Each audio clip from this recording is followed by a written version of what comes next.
musipon na gando na bamala musobo o asatube one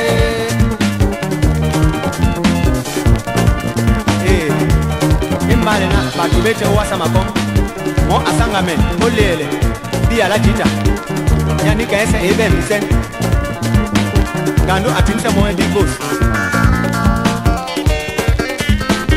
ekeke na gando makoma ba Abraham lebunyate lete wasa malondo mamu waso matambu ngano abende mongere mamitele ekeke mona ngano na bosari atitili boa oni nwase bobunya so wala bula msombo ngando mone kekena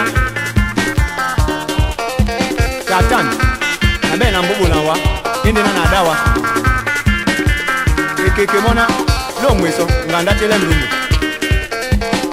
ekeke asolotin abula ngando etinta beno we oni nwase bosari atitili boa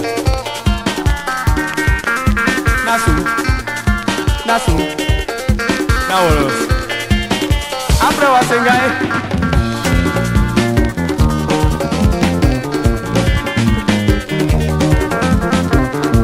ulenge mabu malonda kande ukimo endena atelende mudumbuwe na mokadamoe ekeka iyo mabusipon na gando na bamala musombo o wasatube one ekaiyo mabusipon na gando na bamala musombo o wasatube one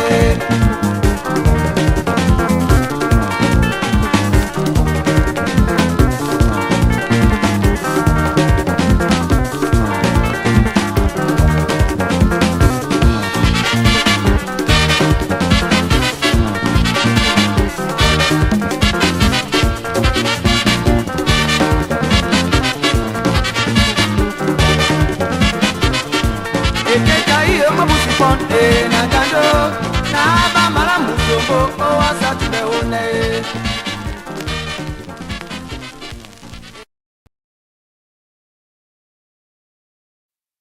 Alain spécial.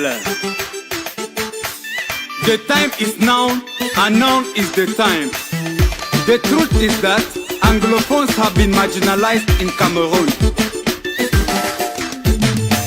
I took a decision never to talk about politics, but the rate at which my people are dying makes me speak for them. The citizens of a country live by the laws of the government, and no citizen owes the government. No citizen is above the law. Why then is the government unable to protect and provide for her citizens? Our president tell us why, for we want to know. Our government tell us why, for we want to know. Our minister tell us why, for we want to know. Where is our country heading to it? For we want to know. Where our taxes are going to it? For we want to know. Where resources are going to it? For we want to know. The answer is one day.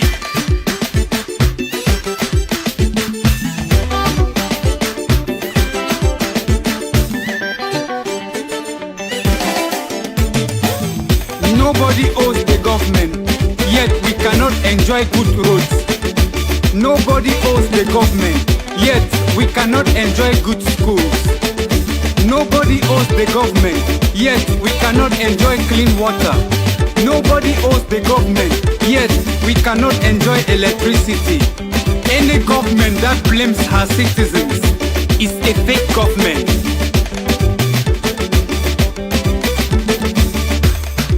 We pay our taxes for good roads, yet we are dying every day on the way. We pay our taxes for better living, yet we are suffering in our country.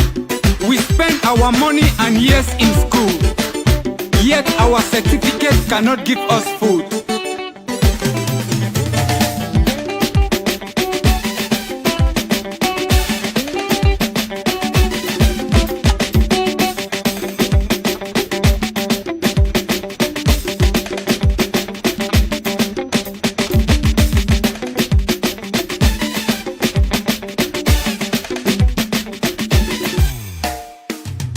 Our president tell us why. Oh, we want to know. Our government tell us why. Oh, we want to know. Our ministers tell us why. Oh, we want to know. Where is our country heading to it? Oh, we want to know. Where our taxes are going to it? Oh, we want to know. Where resources are going to it? Oh, we want to know. Where are the promises you made to us? Oh, we want to know. We need urgent solutions to our problems. Stand up and fight for your rights. God cannot come to save you. If God could fight for us, He wouldn't have permitted us to be in this situation. So we have to fight for our rights.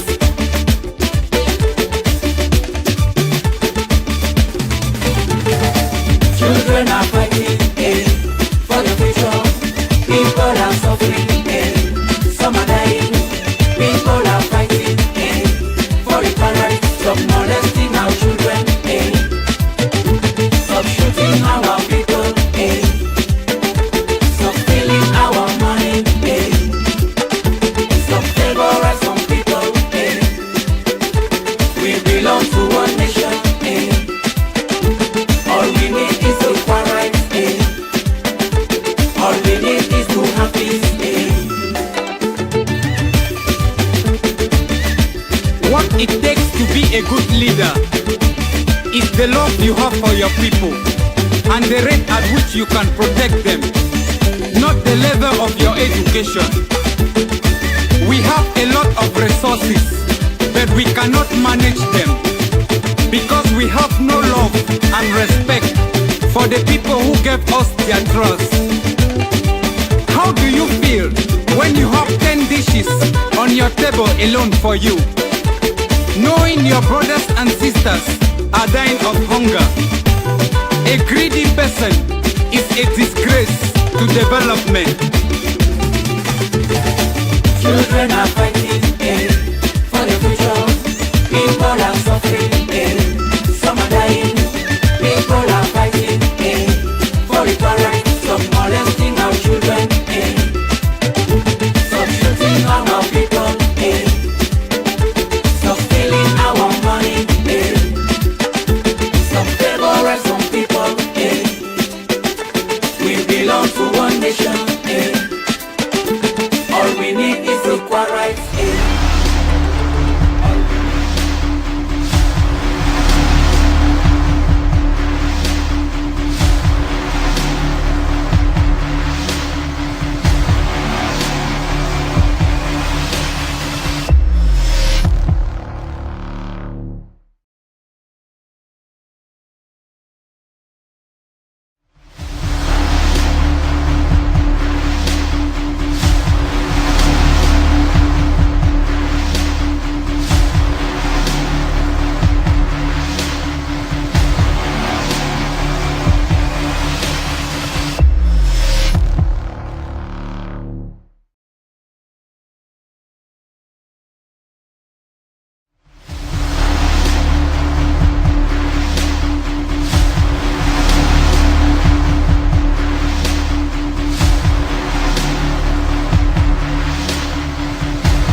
gentlemen, welcome to News Talk with yours truly, Chris Ano, and as usual, coming to you from the great state of Texas, Houston, Texas, precisely. Thank you for tuning in from across Ambazonia and Africa by way of satellite.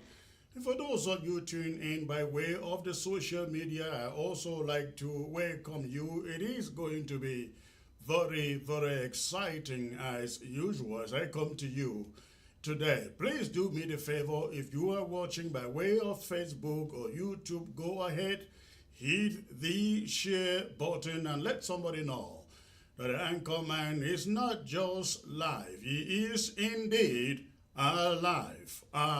So please go ahead and do that. We have very, very exciting issues to discuss today. I will be having also some very exciting guests to bring to you today. So do me the favor, go ahead, hit that share button, and I will be right back.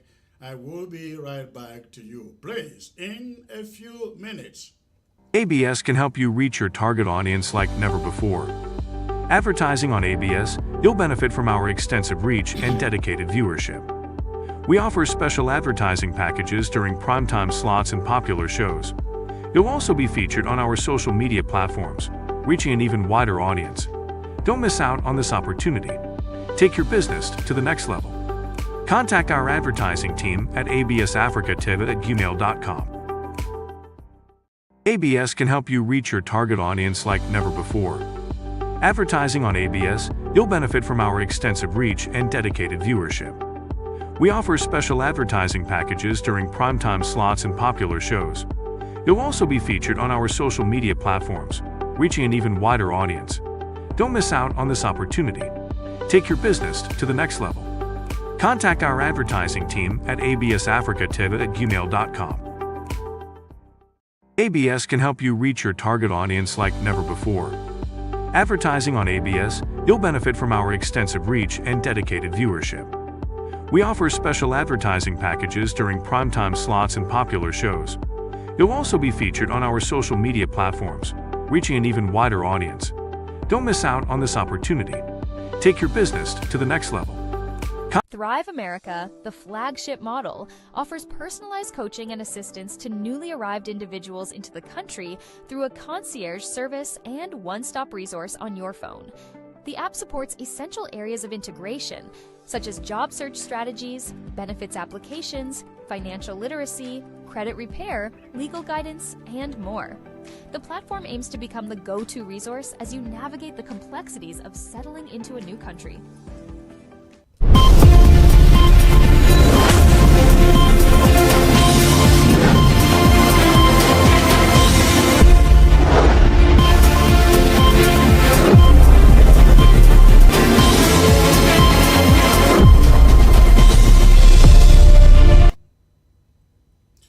All right, thank you for staying put, ladies and gentlemen. Tonight, I will be talking about what is going on in La République du Cameroon. They won't lost any minute in talking about some kind of normalcy returning to the ground. And also, we learned recently that the French ambassador was in Bamenda, where he promised the people in Bamenda that peace is coming. Peace, as usual, they say, is coming. Now, they will never talk about justice. They just want anything that brings back normalcy. Now, after 8 years, the French want us to believe they care about Ambazonia. For the French ambassador to drive to Bamenda and tell the people that finally peace is coming, as if all that the people in Ambazonia need is peace. We will be talking about that. But first of all, let me take you to La République du Cameroon, where La République du Cameroon for the past 1 year, they want everybody to believe that peace finally is returning to their damn country. But ladies and gentlemen, that is not the case. Ambazonia restoration fighters are sending a message. They continue to send a message to La République du Cameroon that if they dream of peace, that peace will continue to elude them as they continue to hold the fort and defend Ambazonia in a way we've not seen it in the past. We see things happening in Ngoketunjia, Bui, all over the place. And La République lives in denial. The colonial regime in Yaoundé continues to peddle the illusion that the Ambazonian War of Liberation is over. They whisper their lies into the ears of the gullible, thinking that if they repeat it long enough, it will become true. But in Bui, in Bello, in Ngoketunjia, the echoes of battle, the resistance of our brave warriors, and the blood and the bloodied bodies of La République du Cameroon soldiers, they tell a different story entirely. Just days ago, the tyrant forces tested fire in Bui. Though we are still to gather details of what transpired, what is certain is that at least 5 Cameroon soldiers were sent to their graves, their ammunition confiscated, their vehicles set ablaze, their illusion of dominance utterly shattered. Still in Bui County, our warriors are writing the true script of history, one in which Ambazonia refuses to bow to tyranny. Yesterday in Meluf, Meluf bore witness to yet another devastating blow against Cameroon's occupation forces. Again, 5 more of their so-called elite forces laid lifeless, with 1 police commissioner left abandoned in disgrace. Meanwhile, in Babesi, in the heart of Ngoketunjia County, our restoration fighters delivered another reminder. Ambazonia's war of resistance or independence is unyielding, unbroken, and unending until victory is secured. Paul Biya's dying regime may try to deceive itself and its dwindling supporters, but we know the truth. Unless every single county of Ambazonia surrenders, which will never happen, this war is far from over. We have sacrificed too much. We have endured too much too. We have come too far to leave empty-handed. Cameroon must understand this once and for all. Ambazonia is in this war until its logical conclusion. Freedom or nothing. Again, freedom or nothing. And that is what is happening, ladies and gentlemen, in Bui, in Ngoketunjia, in Bello. I am being joined all the way from ground zero by a comrade who has been observing all of this. He has been observing all of this, and he is here to give us account of what is going on the ground. Hello, sir. Hello. All right. Thank you for joining me once more, comrade. You are on the ground and you have been witness to what is going on in Bui County in particular and Ngoketunjia, Babesi in particular. Tell us what happened there yesterday. Thank you for having me again on ABS TV, Comrade Chris, and fellow viewers. I also want to welcome you and thank you for joining the show. From your question, are you asking what happened in Ngoketunjia or Bui precisely? Yes, both of them, yes. Even though I'm going to talk about both. Right. Yeah. I don't think we will do some justice by only reporting on what happened yesterday, but it would give us some justice if we talk about what happened during this month of March. Absolutely. Because a lot of things do take place without us reporting, and it started at the beginning of March. It started in Biame Miami is under even the LGA, what the colonial language calls subdivision. And what has been happening there is that La Republic tried to play a fast one, and I'm letting the Ambazonian population to know this, that this is what is happening. La Republic agents, the CPDM elites and so on, they snake into our various LGAs, our various quarters, and they deceive the civilians that they are out to help them register freely for the ID cards. Okay. Yeah.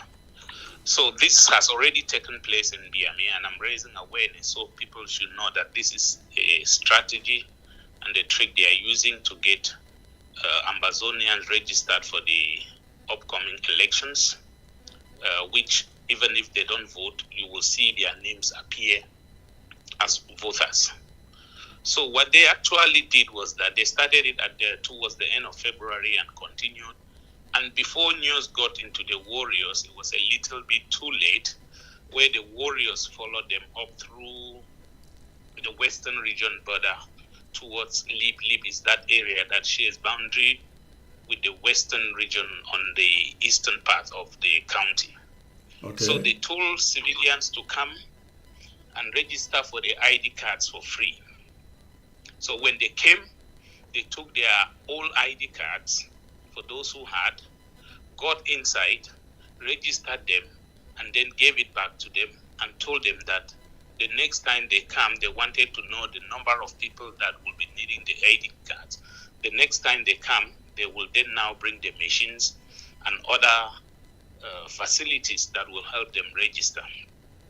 So little did they know that they were already scammed, and don't be surprised that by October, you will be seeing results from BMA as people who voted for the La Republique elections. Right. And I'm sure they're going to try this exercise elsewhere. Now, going forward, on the 4th of March, which was last week, 2 surgical attacks took place in a village called Sop. Sop is also found in Drakwa LGA, which is in Jakiri, about a few kilometers to Jakiri, less than 5 kilometers to Jakiri. These attacks were carried out by 2 different forces. In the way the Unity warriors are structured, they are structured in a way that they fight in ambush units, even though sometimes individual camps can carry out some attacks, but they prefer to fight in units, and each unit has at least 5 to 7 forces put together. Okay. So yeah, we have the first one known as the ambush unit 1 and 2 are all found in that vicinity, which is the Tsakwa LGA. So the first ambush unit, which we all know already about, we saw the ammo car that was hit with an RPG, right, that was punctured, destroyed on top, which we have, social media has shared all over. That was carried on the 4th of March by the first ambush unit. They didn't even move the convoy because actually there were 9 armed cars that came. And before I continue the story, let it be known that ammo cars are the only cars getting into Buinao, because military trucks, open trucks, can no longer, because they will only come back with lifeless bodies. So ammo cars are those ones that come in and are able, very sophisticated, because they are able also to detect, to take away the network and maybe stop the warriors from using the IEDs. So, and that is what actually happened, that they were lucky that only the RPG got them. Going towards the second ambush unit, which was led by the Black Vampires of that area, they made another resistance. And this time the warriors had planted actually 3 explosives. The first one, it didn't explode. The reason being, as we said, they were able to detect it. But the second one that was actually locally made got one of the ammo cars on target. And then the last one missed it just narrowly. Now, saying that we missed it is to tell you that out of the 9 ammo cars that came to Bui on that 4th, 4 of them would have been completely shattered. But you know, luck also has to play on their side. Some of them do pray a lot too before coming to leave to go back alive. Yeah. And luck was on their side. Now, they didn't leave Bui without having another challenge. Immediately they arrived in Goketunja, which was in Baba. One of the forces of the Marine Force, which is the Unity Warriors of Baba under General Ndiba. We saw also the video online how another ammo car was brought down. That is to tell you that that was the 5th ammo car that was hit only on that day of the 4th of March. Okay. On the 7th of March, we don't need to tell people again what we saw as the Ambazonian State Army, the Jaguar, under the Jaguars, in Bamising, hit the first ammo car that was on the convoy that went to Ndu in Ndongamantum County and exploited our tea, and about 5 trailers loaded with tea. Unfortunately, our warriors were not well prepared for that. It would have been another deadly day for them. But the Ambazonian State Army, they were able to bring down one of the ammo cars, which we saw. Now, back to your question of yesterday. It's been more than a month. Miluf is in Kumbu, LGA. It's immediately after Tobin, which is the administrative or the colonial headquarters, just about a kilometer away. Okay. Where the Kumbu principal prison is situated. That was the only gift we got from one of the speakers of the National Assembly who swore Bia into power for the first time, late Honorable Fonkashan Lawrence. Yeah, that was the gift he gave us when he was the Speaker of the National Assembly. That's the only development we have in Bui so far from CPDM. So that was the prison that we have. And what happens is that because the prison is a little bit protected with a fence, most military people prefer to go and take refuge there. And, you know, they do not have their outstations. They go and take refuge in the prison yard. And what happened to the prisoners? Yeah, of course, they will pack them into one room like sardine and then take the rest of the rooms and use for their accommodation. Okay. That's what they do. You know, they don't care about the prisoners. And lucky enough, we do not have that many prisoners as before, because the Bui warriors in many occasions had a lot of prison breaks, and many prisoners had gained their freedom. So they have transformed the whole of that area into a military barrack for their safety. But because, like I said, they have their outstations allowance not being paid, they have to go out and intimidate the population, molest them, exploit them in order to have something to eat. And this has been going for the past few months, where civilians have found it difficult to live in their homes. So the Unity Warriors General, who has control of that area, was informed and pleaded to take an action.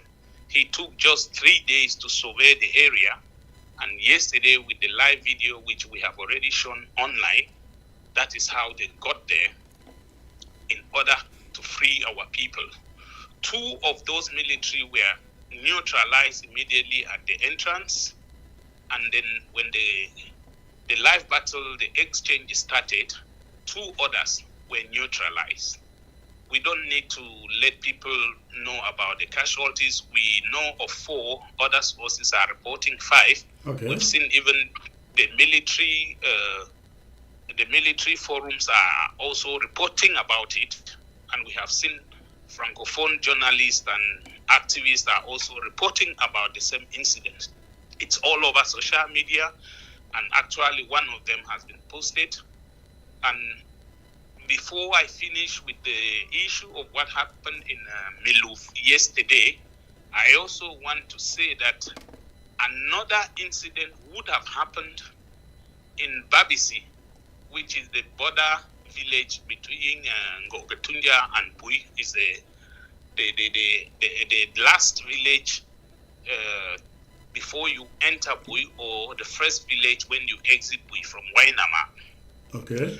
The brigade commander of that town, or LGA, he was the Unity Warriors Major General, was informed that he was drinking with other people in a bar. Okay. 3 of them left Bui, and I really, I hope they will forgive me for saying that what they did to me did not make sense. But I understand what they wanted to do. But I think that the action which they would have done would have been to neutralize him immediately. But these 3 warriors wanted to get him alive. Okay. And course of doing that, he narrowly escaped. Okay. So we would have had him in our custody by now, but if they had gone with the purpose of neutralizing him, the brigade commander of Babisi would have been history today. But I don't know whether the gods of his village were with him, and I don't know why the warriors decided to get him alive, but that is the situation of what happened in Bui yesterday. In the Babisi, were there casualties?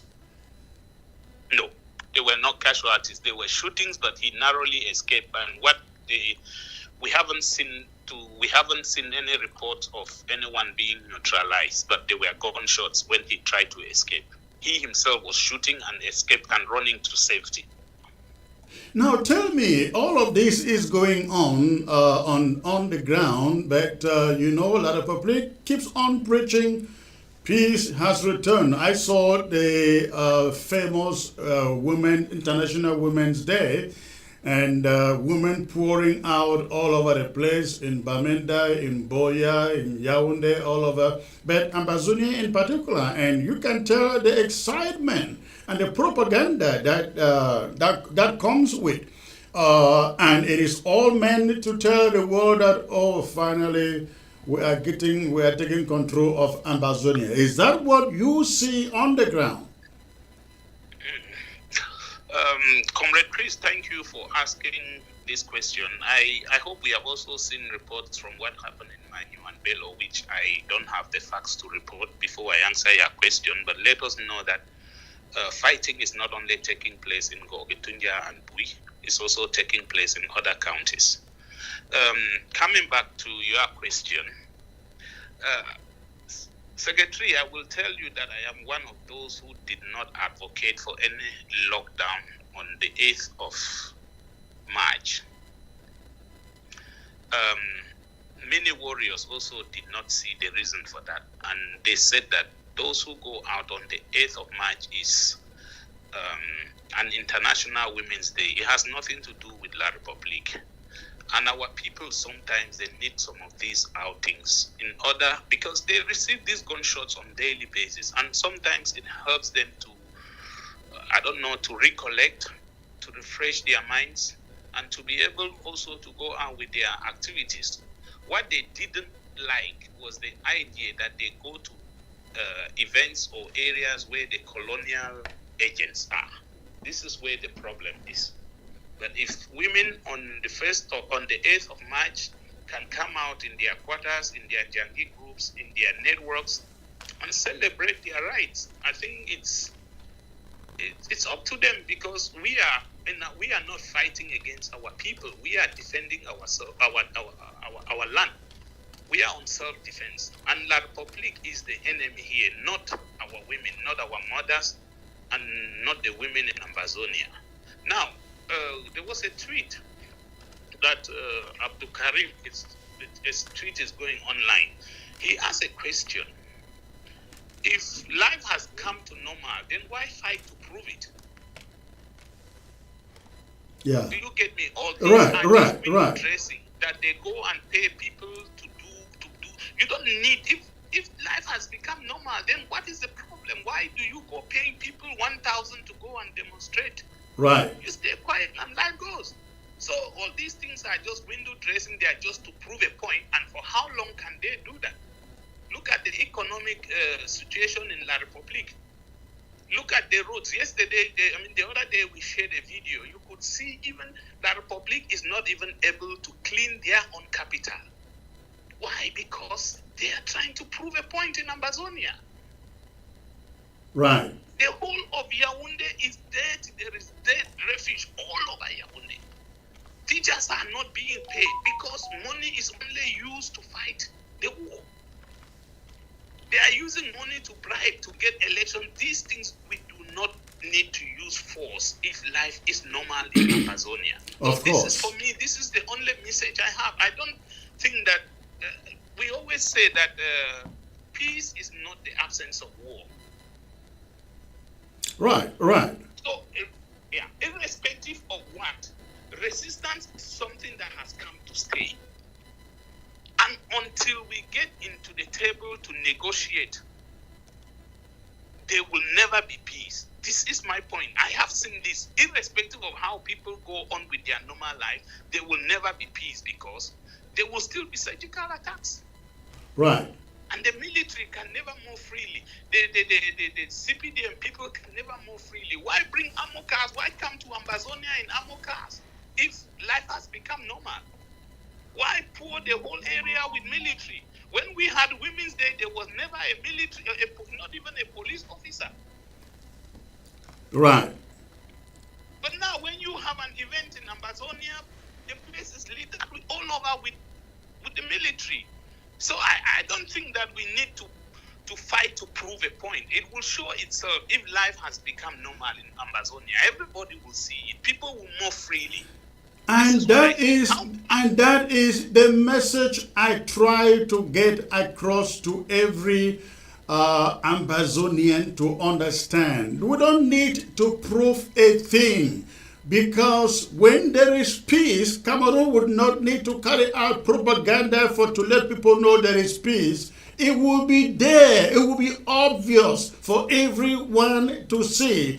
And that is to say that nobody should be shaking that, oh, the struggle is over, the revolution is over, and we lost.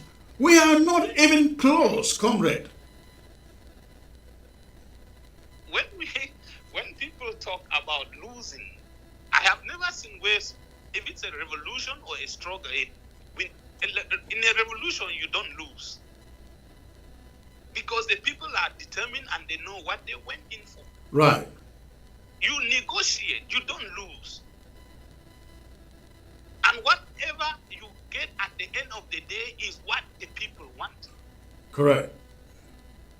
The people might be fed up because they didn't plan for this. It came, we were not prepared, we understand. People had bills, people had issues, lifestyle has changed. But people at the same time are becoming aware of the challenges. And they know that if there is anything that is going to happen, it is going to be the will of the people that will prevail. Right. There is no solution. There is no military solution in this, and we are all aware. Even the international community keeps saying it. We are not the ones saying it. No military solution will give us an Ambazonia or will give La Republique. No. At the end of the day, we will sit on the table and negotiate. Right. Well, tell me before you go, what is the mood of the people there on the ground? Do they are they buying these messages from La République du Cameroon to the effect that, oh, let's forget, it is over? You saw the drama that happened in Balinyonga. I think it was last Yeah, I night. saw that. Yes, yes. Now, when you see things like this, when people want to drop their guns, do they need to come and stand in the public and make noise? Of course not. How many people got tired and dropped their guns? But that does not mean that. What people do not understand is that in the struggle, liberation is not done by the majority. Correct. Very correct. We get liberation only by a committed few. And then the majority only joins to enjoy the fruit of that. Yes.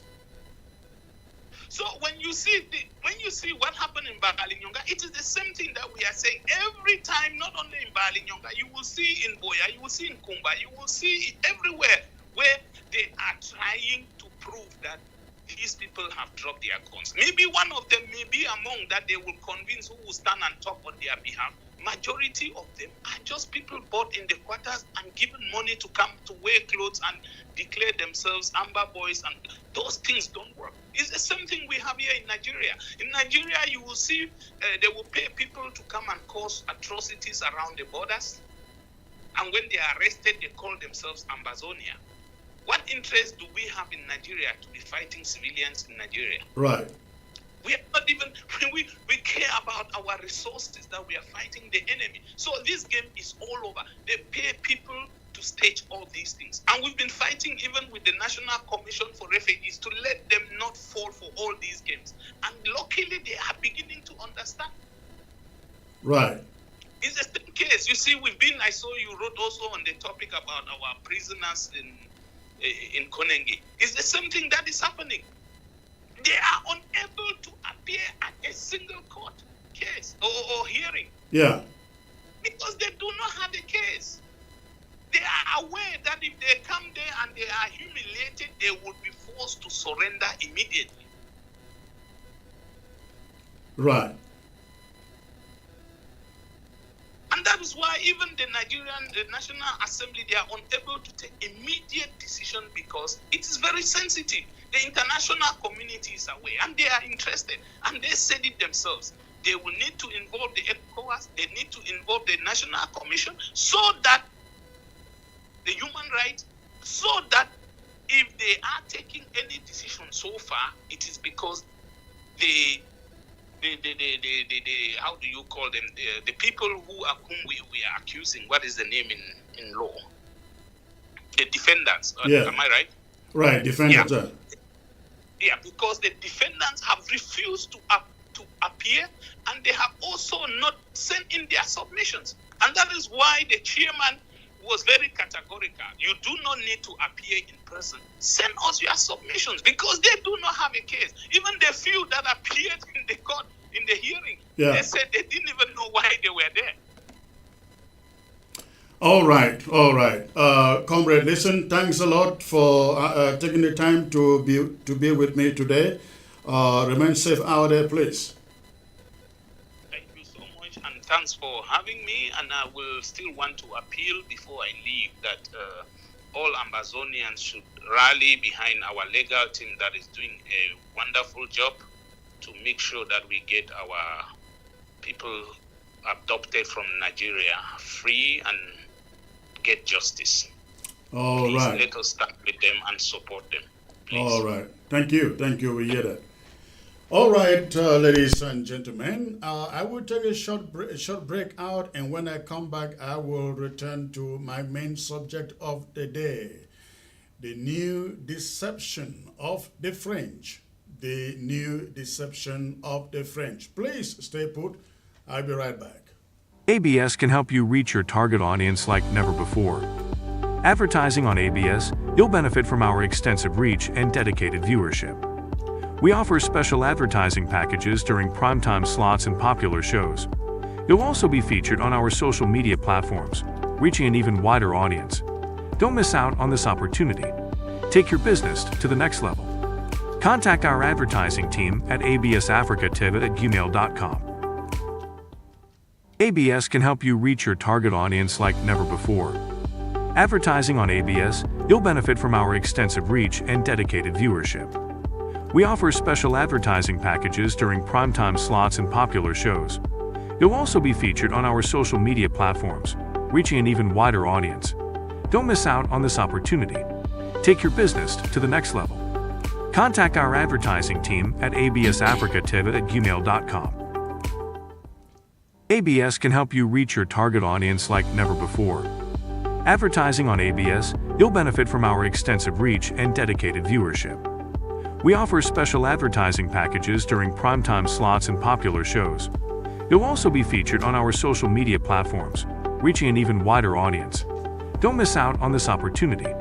Take your business to the next level. Contact our Thrive America, the flagship model, offers personalized coaching and assistance to newly arrived individuals into the country through a concierge service and one-stop resource on your phone. The app supports essential areas of integration, such as job search strategies, benefits applications, financial literacy, credit repair, legal guidance, and more. The platform aims to become the go-to resource as you navigate the complexities of settling in.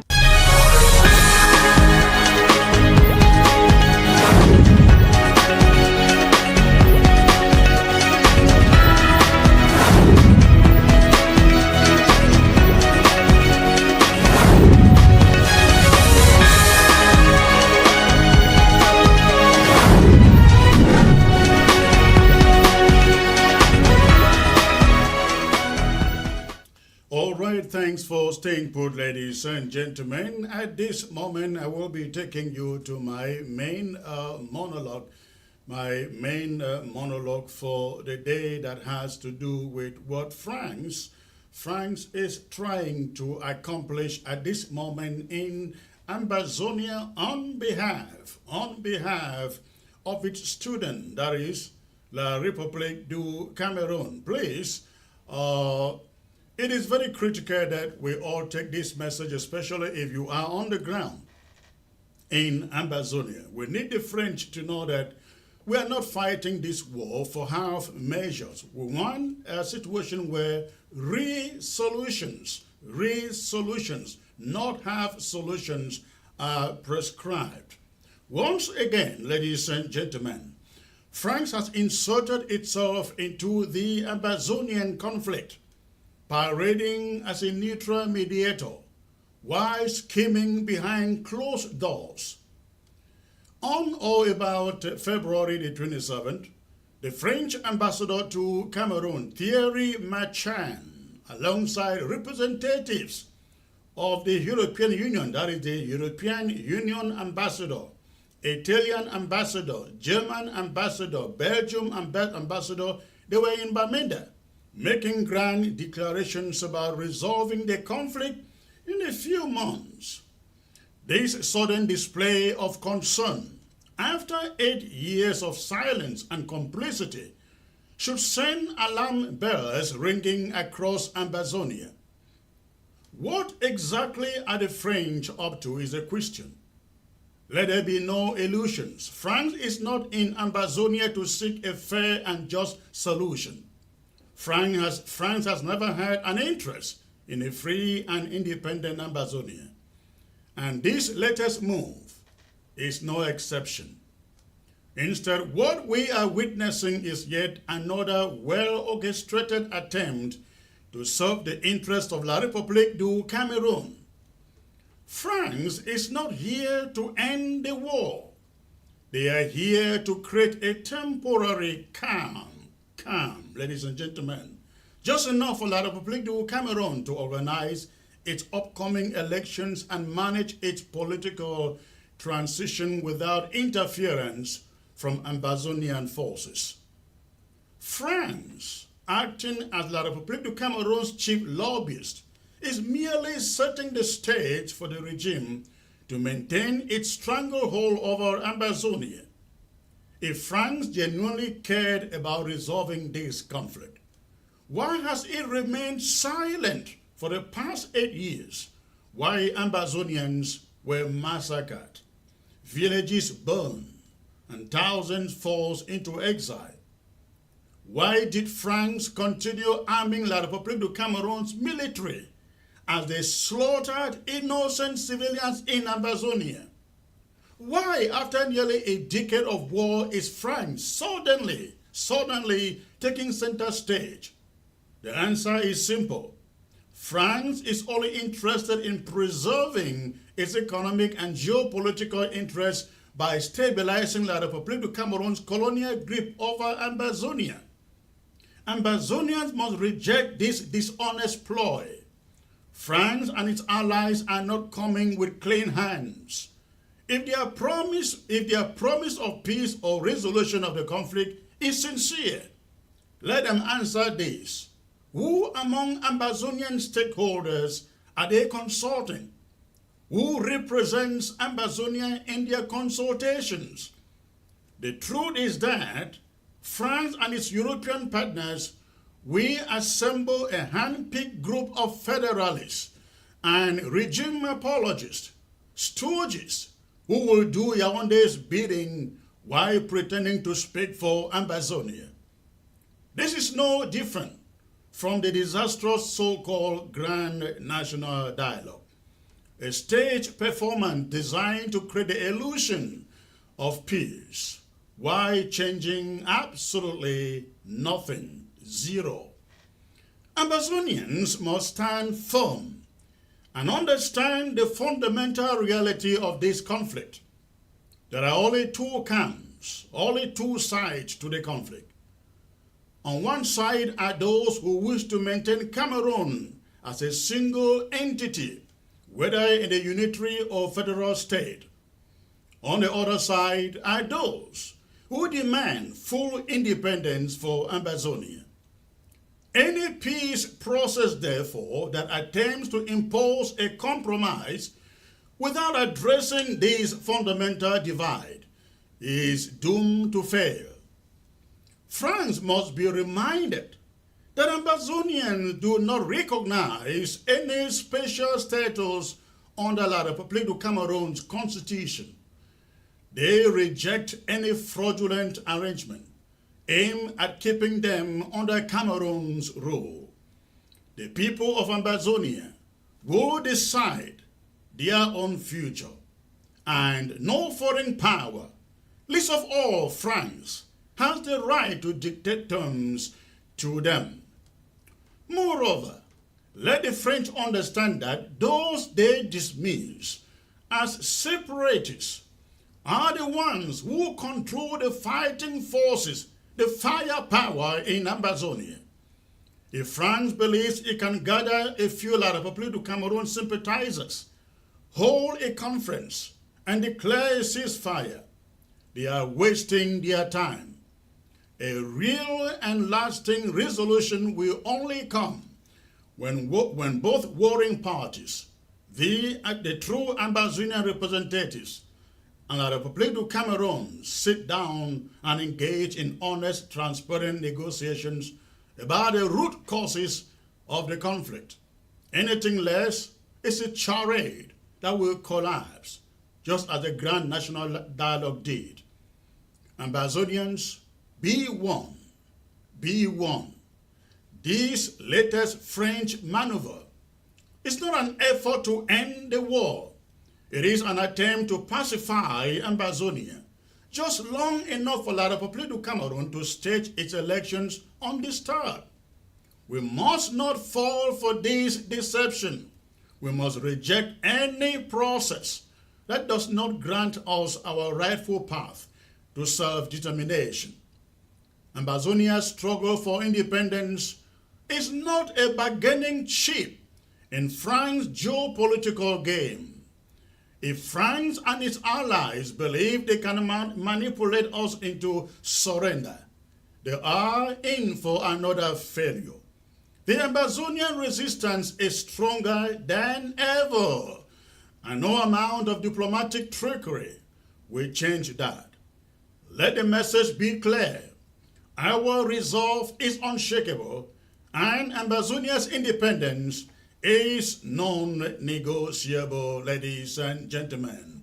And that is my monologue for you today. I am being joined, ladies and gentlemen, for the first time here on set by Comrade John Ba Akoro, and he is here so we can do justice on this subject. Good to have you, sir.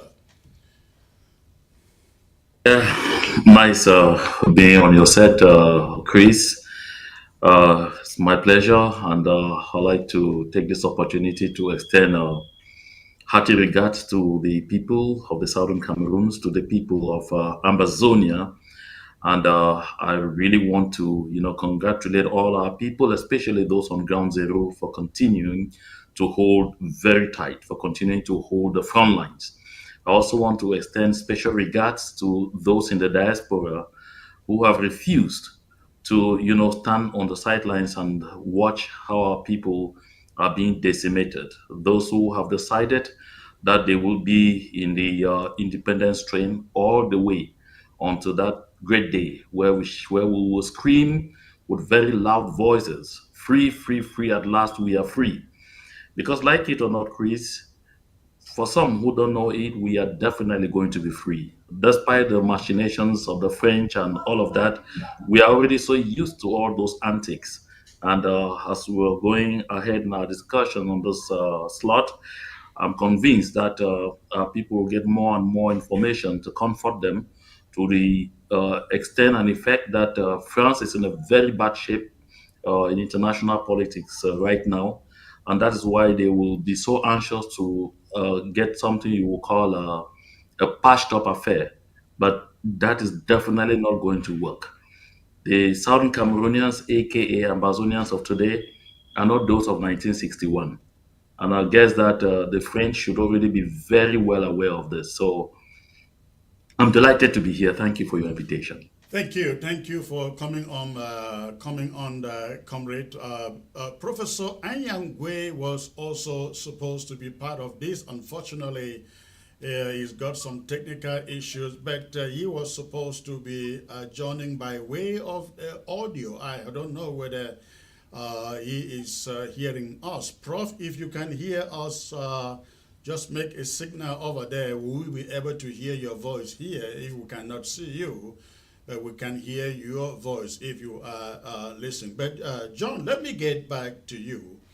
There has been this concerted effort by La République du Cameroon, not for 6 months, not for 1 year, for at least 3 years now, efforts to try to brainwash the population to believing that finally normalcy is coming back.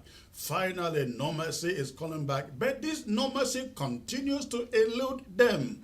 I don't know. What are you sampling from the people on the ground? Do they believe in this Cameroon's normalcy before we get to the French subject?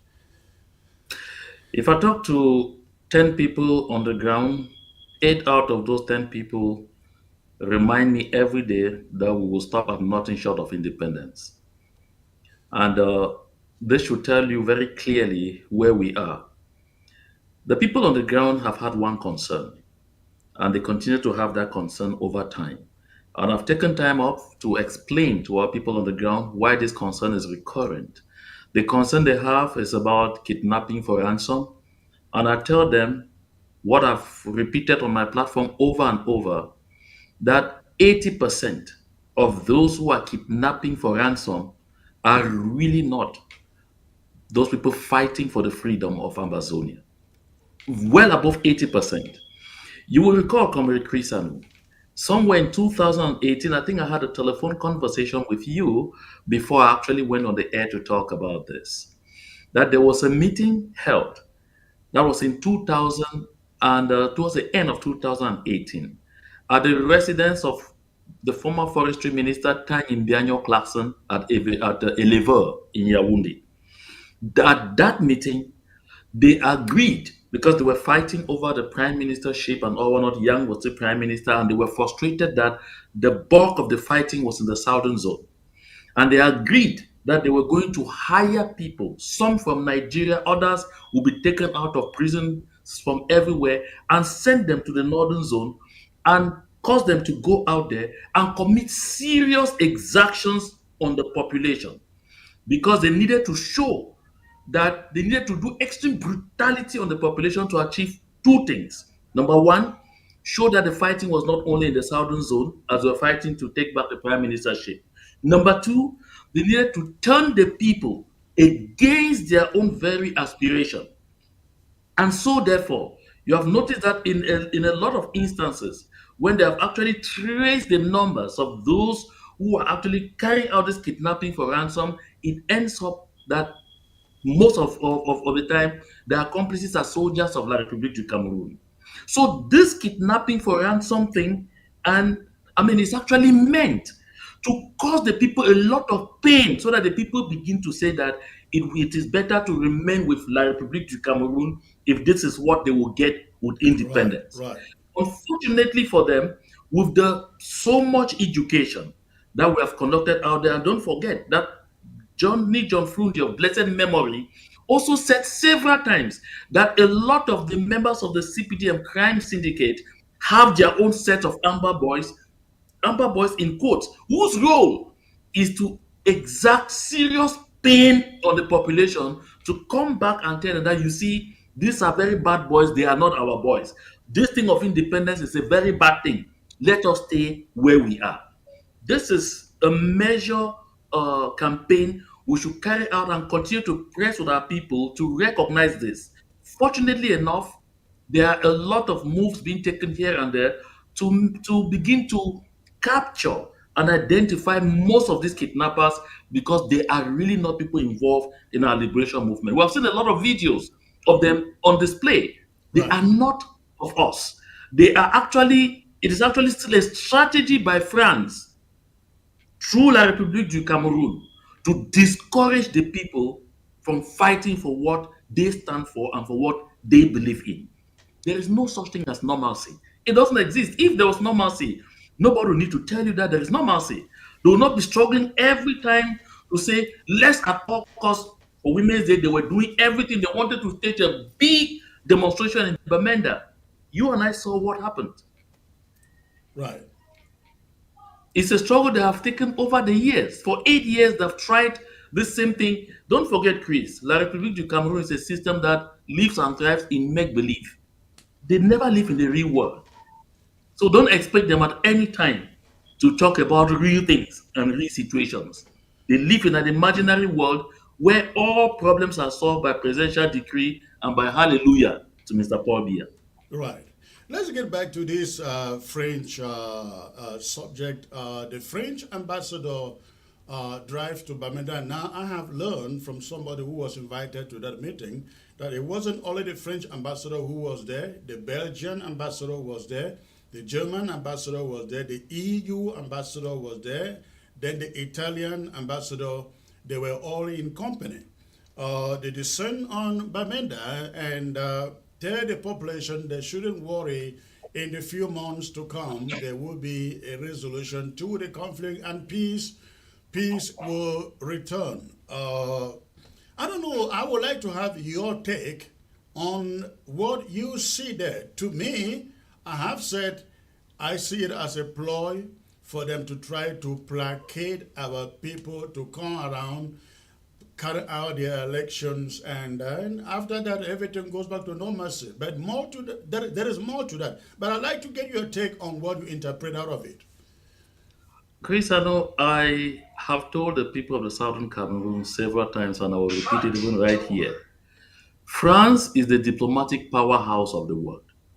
Make no mistake about that. France is the diplomatic powerhouse of the world. The French know one big thing. It is how to mobilize other people, other states to think that they are fighting a general cause, whereas they are fighting their cause. You see what is happening? The French of their own have really scarcely won any war after Napoleon Bonaparte. They found themselves in very murky and very difficult situations. And each time they are caught up in a very complicated situation, what they simply do is federate other nations to believe that they all face an existential problem if they, the French, lose their possessions. So what is happening right now is France had generally used the presence of the United States of America as an ally to impose their will on the African continent. But today, France has lost Mali, they have lost Burkina Faso, they have lost Niger. Of course, Guinea had long left. Now they are noticing that Central African Republic is about three-quarter gone. They see that Chad is on its way. They tell themselves the situation in Cameroon is very dicey because Cameroon is locked in the Gulf of Guinea. And so, with the world order now seriously in question or seriously being likely redesigned, the French are now telling the European Union, the partners of the European Union, that if we make an error and France loses out in Cameroon, they must do everything to keep us within their column because Western Europe is now facing an existential problem. So that is what is on the table. If the people of the southern Cameroons get fooled at this point in time, then we want to be fooled. Because this is who the French are. Don't forget, the French have never pretended that they are our friends. They have never pretended. The French have always been very clear that they will stand against anything Ambazonia. Let's go down a bit quickly, down memory lane.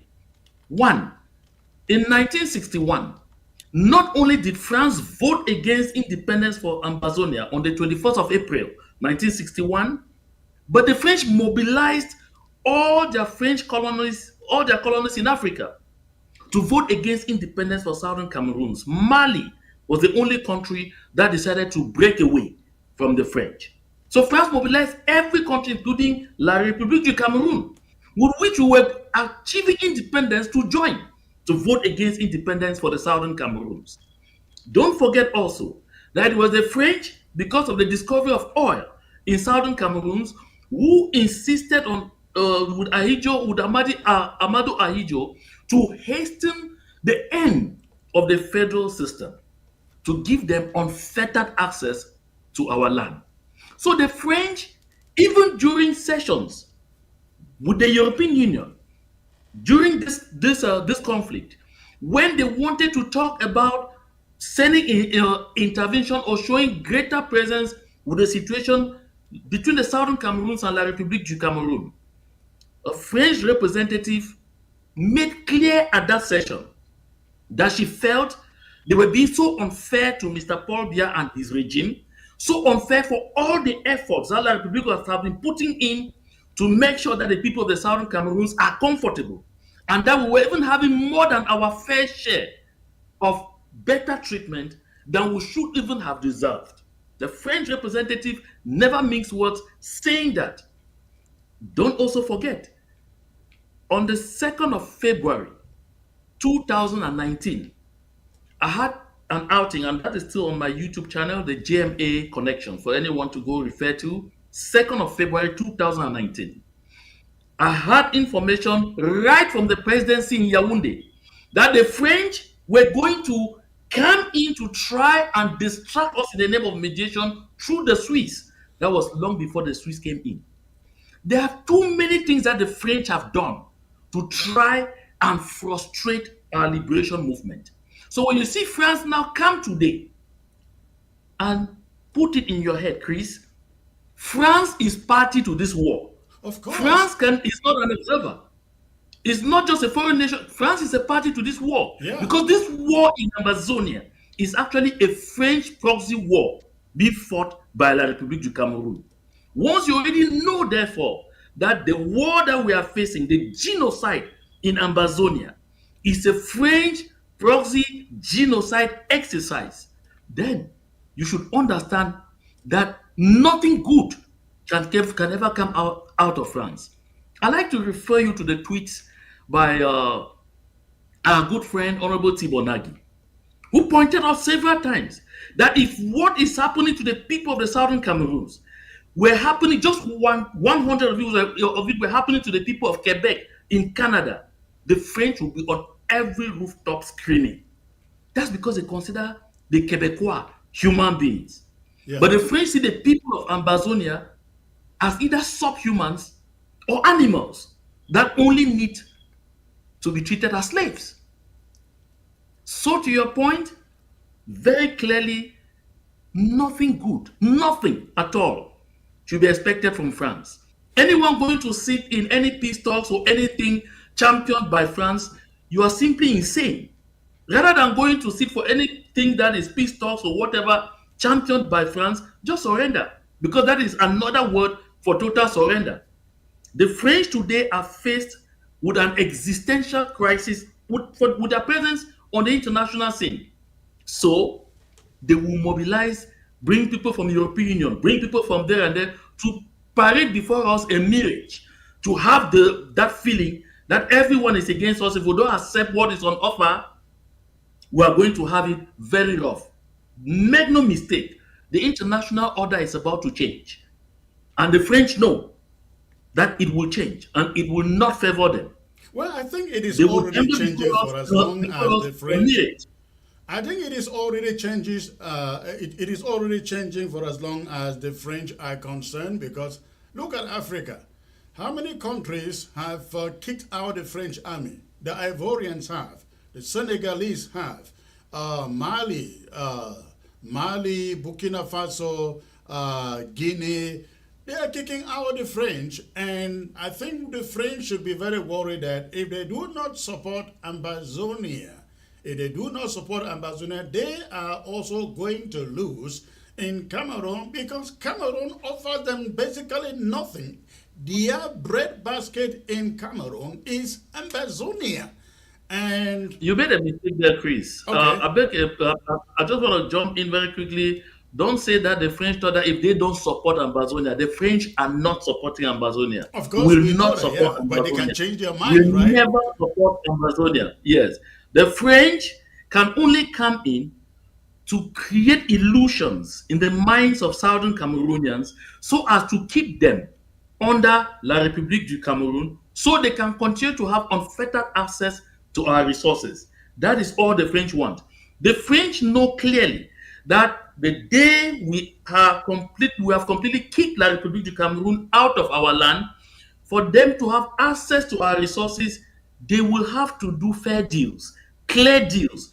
But from La République du Cameroun, they own, they take it.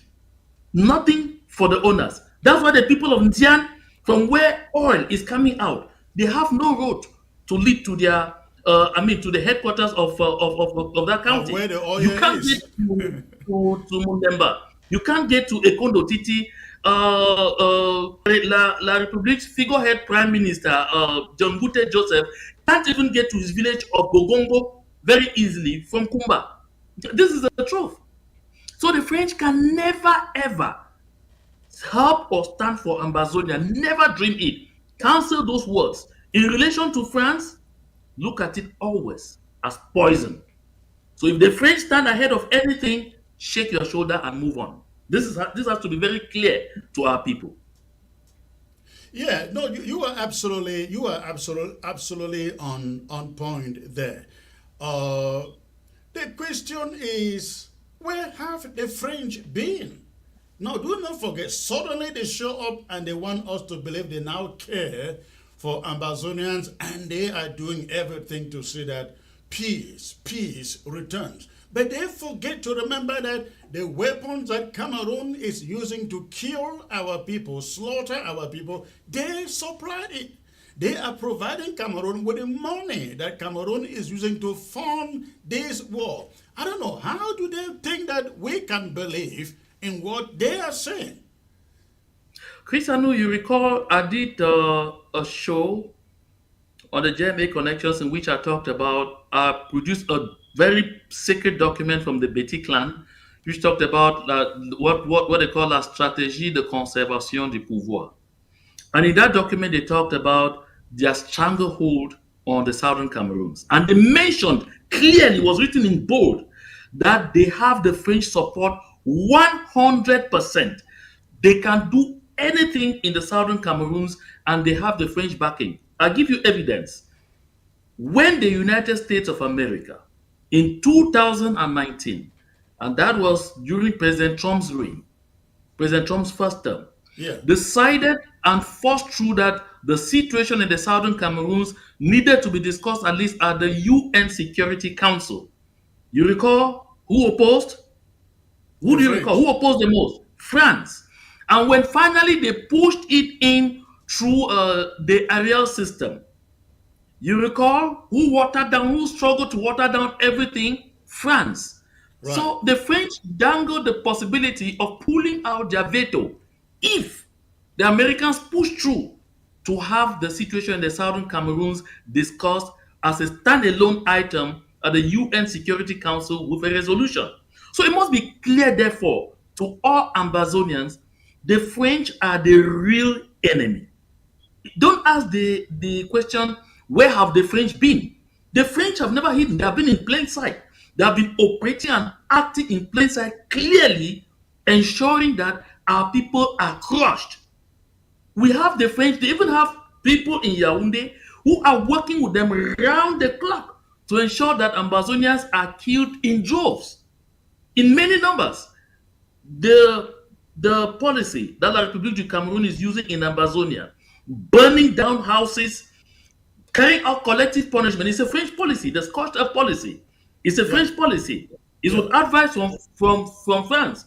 When we scream, they say ICC, this and that. The Cameroonians tell you, how will you pass to take them to the International Criminal Court with France there?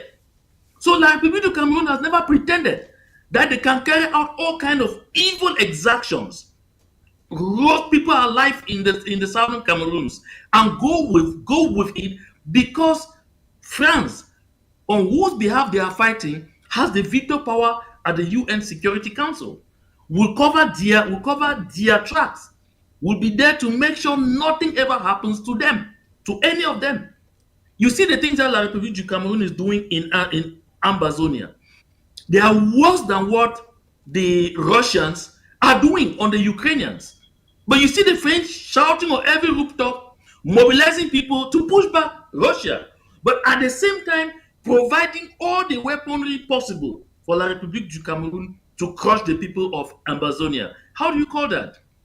So I like our people to know. They should bear this in mind always. The French are responsible for our predicament. They are responsible for our predicament. It is the French who in 1992 gave backing to La République's government to make sure Mr. Frundi, who won the presidential election, should never be president. Yeah. So the French don't make any mystery about it. While in Canada, they do everything to ensure that power rotation and power alternation takes place between English-speaking Canada and French-speaking Canada, which is Quebec. And what do Quebecois represent in the Canadian population? A much tinier fraction than the people of the Southern Cameroons represent in the conglomeration with La République du Cameroon. How many times have there been referendum or referenda in Canada for independence? Right. At least twice. Pushed by the French. Pushed by the French. Yeah. And each time the people have refused to be independent because of the way they are treated by the majority English speaking Canadians. But the French cannot extend that to you. They cannot accept that you should have that free and fair referendum organized in the southern Cameroons because they know what medicine is being served to the people of the southern Cameroons because they consider even that the people of the southern Cameroons are not human beings, that we are only fit enough to be slaves. So one thing our people therefore should listen. Anyone sitting in any meeting with the French, commandeering it to discuss the southern Cameroons, has no business to do with the southern Cameroons. You don't have the interests of the people of the southern Cameroons at heart because you can't be a party and the judge at the same time. That doesn't happen. Yeah. Yeah. It's never happened. The one thing our people need to bear in mind, especially us in the diaspora, we need to continue to support our people on ground zero to continue to resist. The will of the people must come to pass. That is why every now and then enthused with the calls I get from the civilian population because they make clear that this is all the way to the end. How many times do you have to come back here to remind people that Monday is a traditional ghost town? You don't need to. La République du Cameroon has deployed all sorts of strategies to kill Right. it because that is the most visible form of civilian resistance. It hasn't worked. This is because over 98% of our people want absolute independence. Comrade Chris, never forget to reference the survey conducted by the late venerated Christian Cardinal Toomey on ground zero, because that survey did not involve people in the diaspora, at which 69% of the population wrote it. They didn't just tick it because it was not up for ticking, wrote it that what they want is absolute independence. This message must be sent to France in very clear terms, and our people must be sensitized enough to understand that our real enemy is not just La République du Cameroon. Our real enemy is France. La République du Cameroon is fighting a French proxy war. Absolutely, absolutely. And that is what I try to do here every day, letting our people know, hey, don't just get excited when you see people like the French coming in to say, we are now behind you, we are now trying to help you. It's about a decade now that they were supposed to help. They didn't help. They supplied the tools in which they use in the slaughtering our people. But I like us to look at one angle in what the French are planning. Let us agree for a moment that in fact they are doing something behind in the background. Let's look at the situation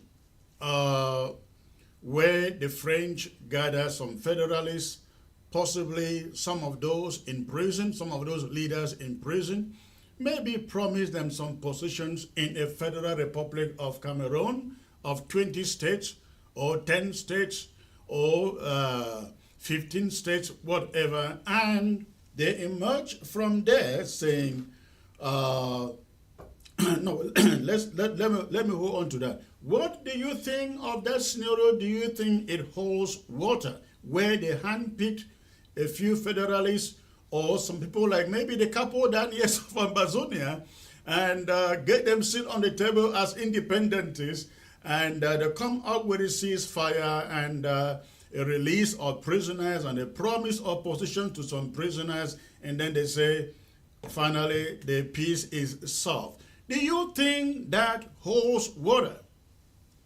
Let me tell you something. There are two scenarios here.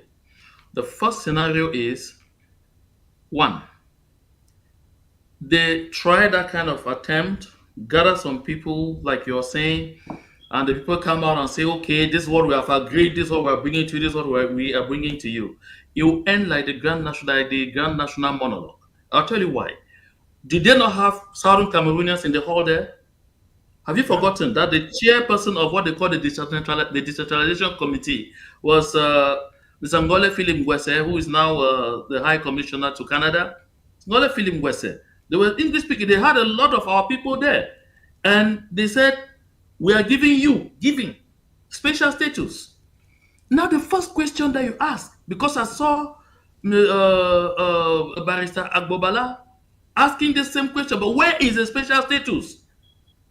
Let me tell you, the French will never ever give you anything, because when I use give, it's an abusive language. There's not supposed to be giving and all of this. They will never ever do anything for you which is in your interest. That one will never happen. So take that from me. And so what the French would likely do in that kind of case is just gather that kind of group of people, ask them to make declarations, and they say that these people have now declared any person who was not among these people does not speak on behalf of the people of the Southern Cameroons. Any further actions by these people will be regarded as terrorist actions, and will Christian this people a band of terrorists, and will deal with them accordingly. Right. Let me tell you that they have tried that in other places. It hasn't worked. They tried that before. That's how they did with the Bamileke people, the era of the Maquisards. It did not work. Because the truth is, as long as the people want what they want, and stay by what they want, you are definitely not going to get success. This is very clear. And then you're talking ceasefire. How do people who keep saying that they don't want fire, they have never ignited fire, ceasefire? Which fire are they seizing? Which fire would they be seizing? Because I like to know. Those so-called federalists that you talk about, and all those members of the CPDM crime syndicate that they will gather to come and say they are declaring a ceasefire. Which fire are they seizing? Because they are not fighting. So if you are not fighting, which fire are you seizing? So I think that the French forget that in the era of globalization, especially globalization of communication, where the social media is today even much faster in communicating than the traditional media, it will be very complicated to stage such an act and go away with it. The French have an arduous task. They should first of all begin by solving the succession problem in La République du Cameroon, because even that one is going to be more than them. They themselves have observed that it's going to be absolutely more than them.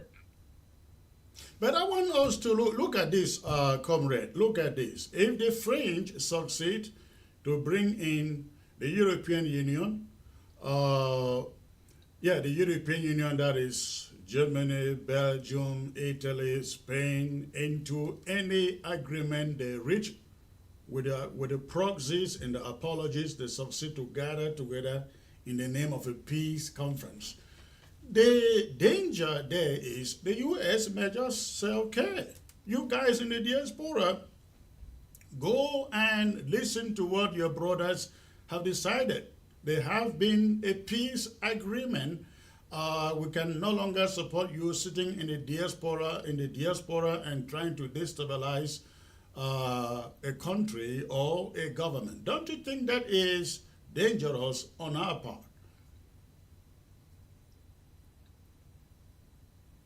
I think we lost Comrade John. I think he is frozen.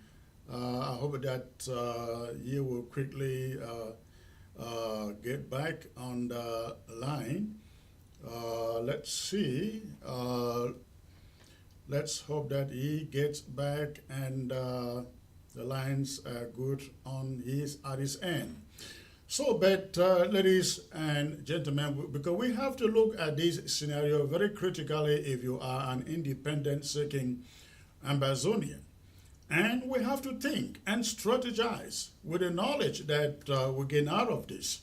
The French will go gather the European Union. Okay, I think John is back. So, comrade, I was making a point here.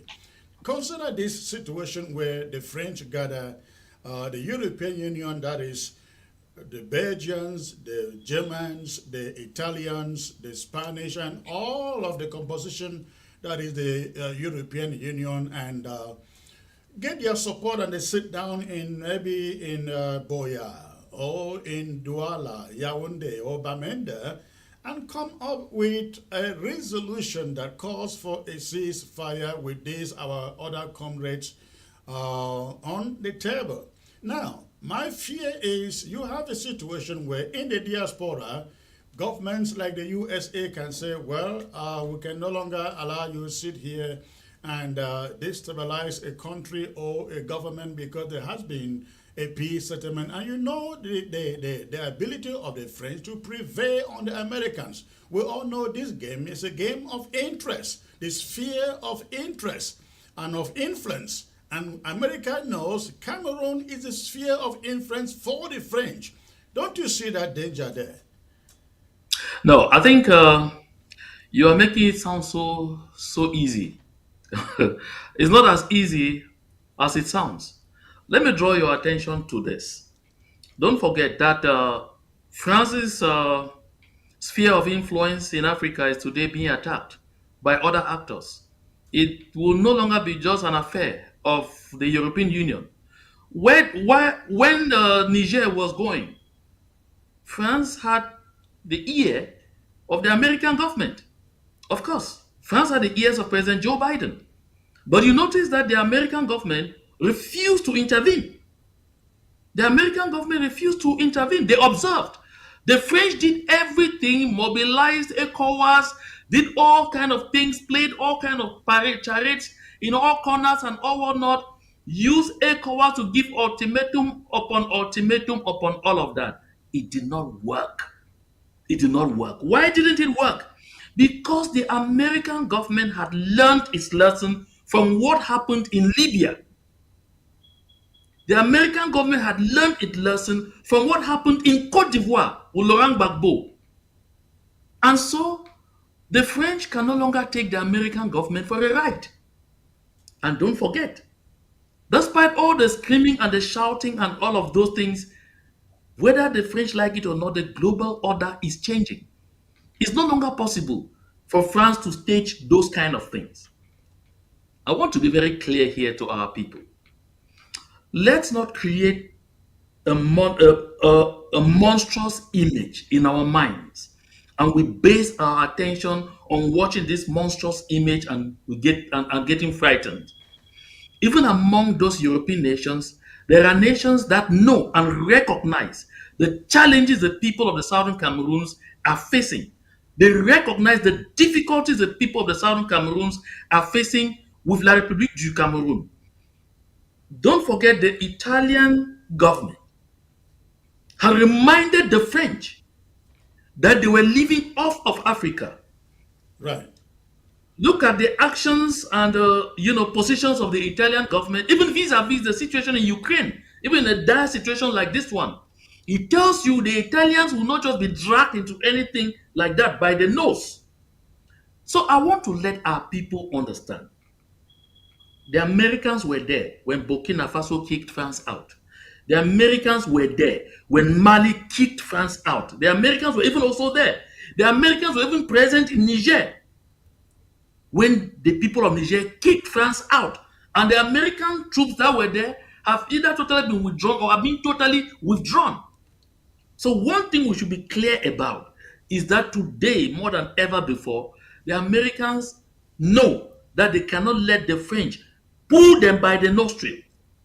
And so international relations today are being redefined.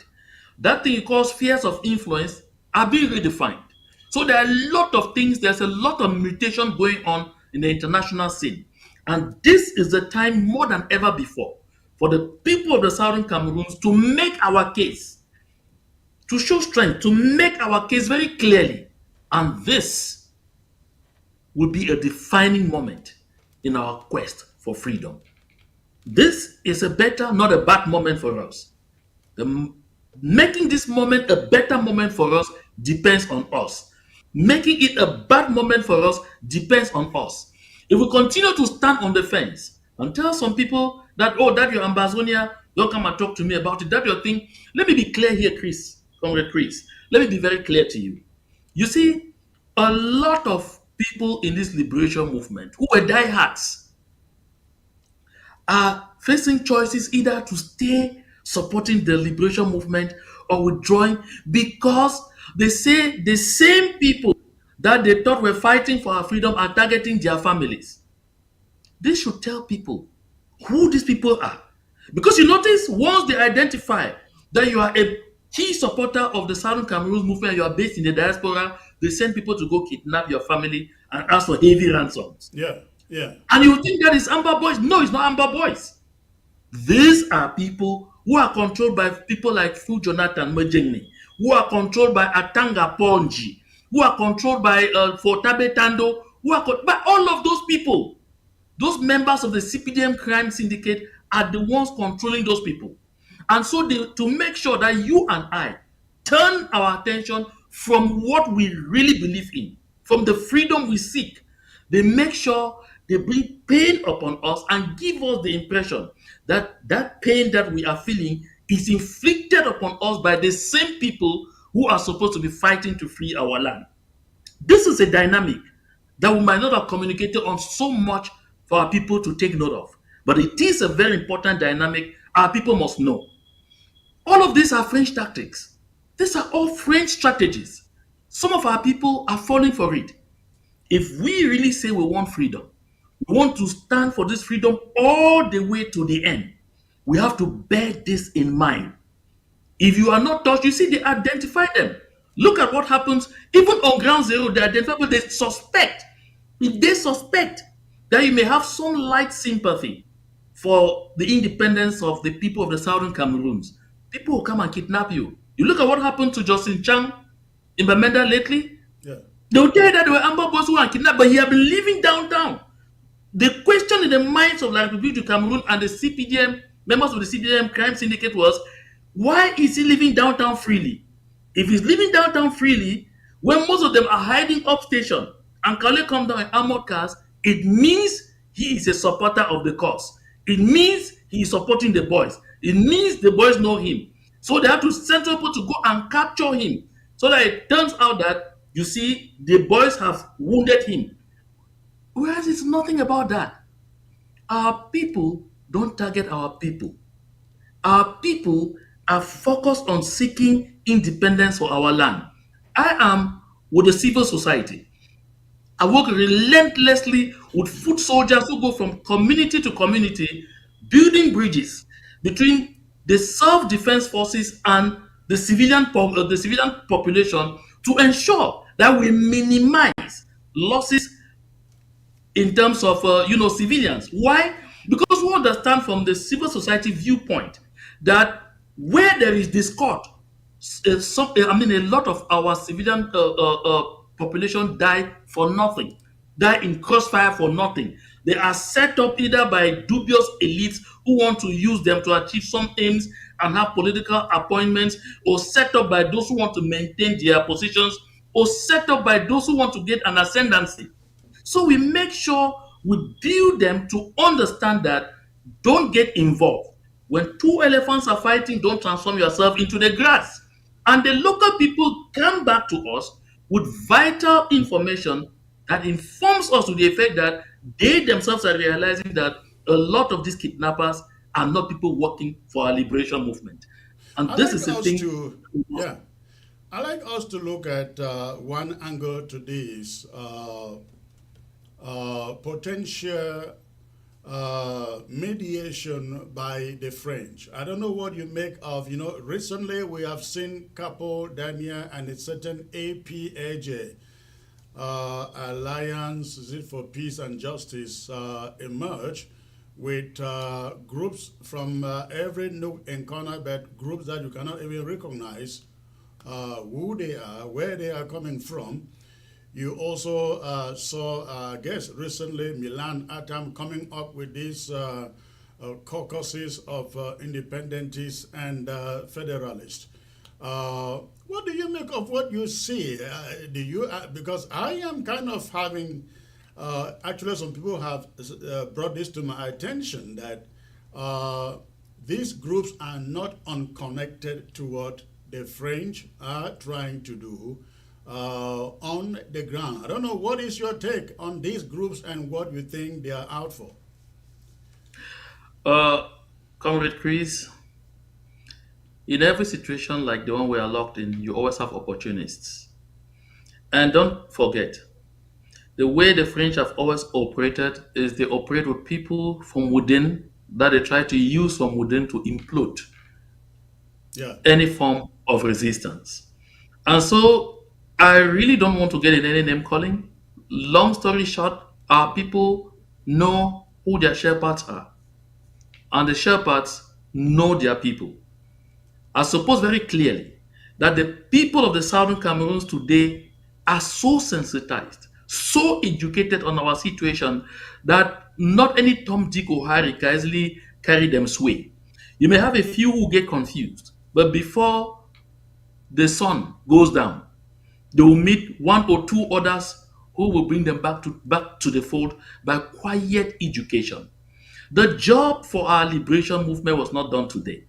I think La République du Cameroun and France get misguided when they think that this whole movement started in 2016. It did not start in 2016. Long before 2016, there had been some quiet sensitization ongoing by the SCNC, who understood the need to do calm mobilization. And, Pam Fongalamfo, Dr. Fongalamfo, wrote too many articles on daily basis that pushed the sales for English language newspapers. Don't forget, I was publisher of the Times Journal. And the Guardian Post, they may once in a while, shift in the other angle because they're looking for money. But the Yeah, they Guardian always Post shift. did No, a even not great even job. once in a while. I consider Yeah, the but I only want to newspaper. say the Guardian Post did a great job for a long time before 2016, Okay. selling, educating the people on the situation in the southern Cameroons. When I started publishing, that was after the Guardian Post, we noticed that whenever the Guardian Post was published, it would get finished on the stands very fast. Why? Because on the cover page was always a story on the maltreatment of the people of the southern Cameroons. And so before long, most English language newspapers understood that that will be the story that sells. And so Pam Fongalamfo's articles were carried across the board. I recall at one point the Guardian Post actually ran a series entitled Cry the Anglophone Plight. And he ran that series for over 3 months. And you don't look at those things lightly. People were reading, photocopying, sharing. And before long, when the Times Journal joined, we intensified this.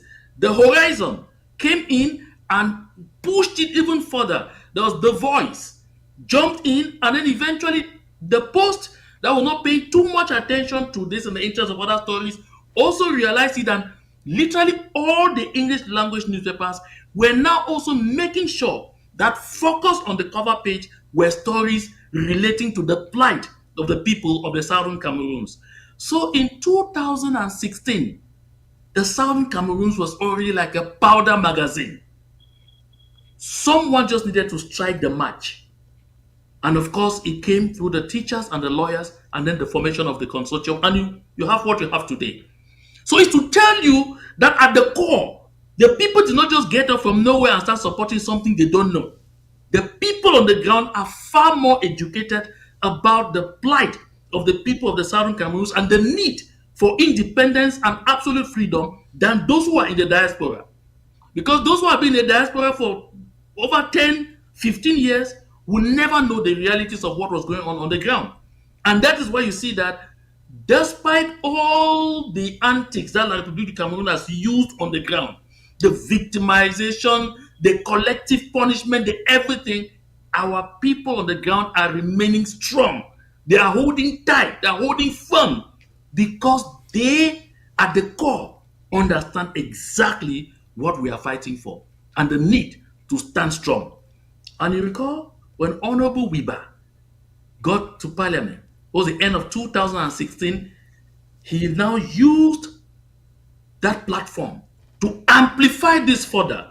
And the simple words he used have remained ingrained in the memories of the people today.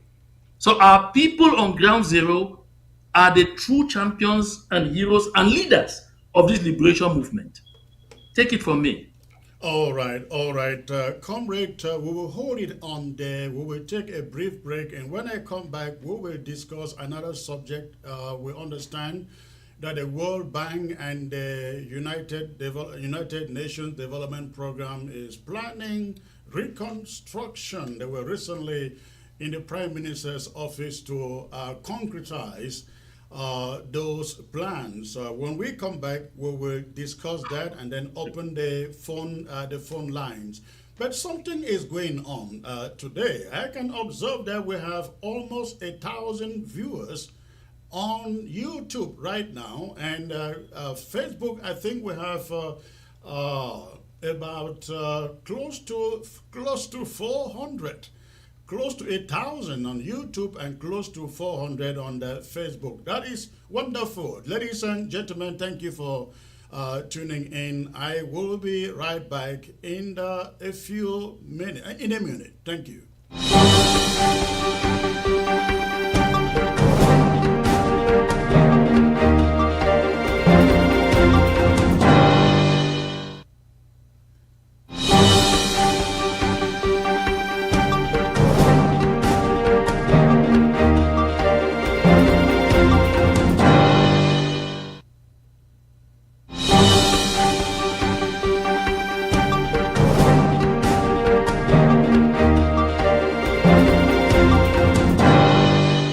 Thrive America, the flagship model, offers personalized coaching and assistance to newly arrived individuals into the country through a concierge service and one-stop resource on your phone.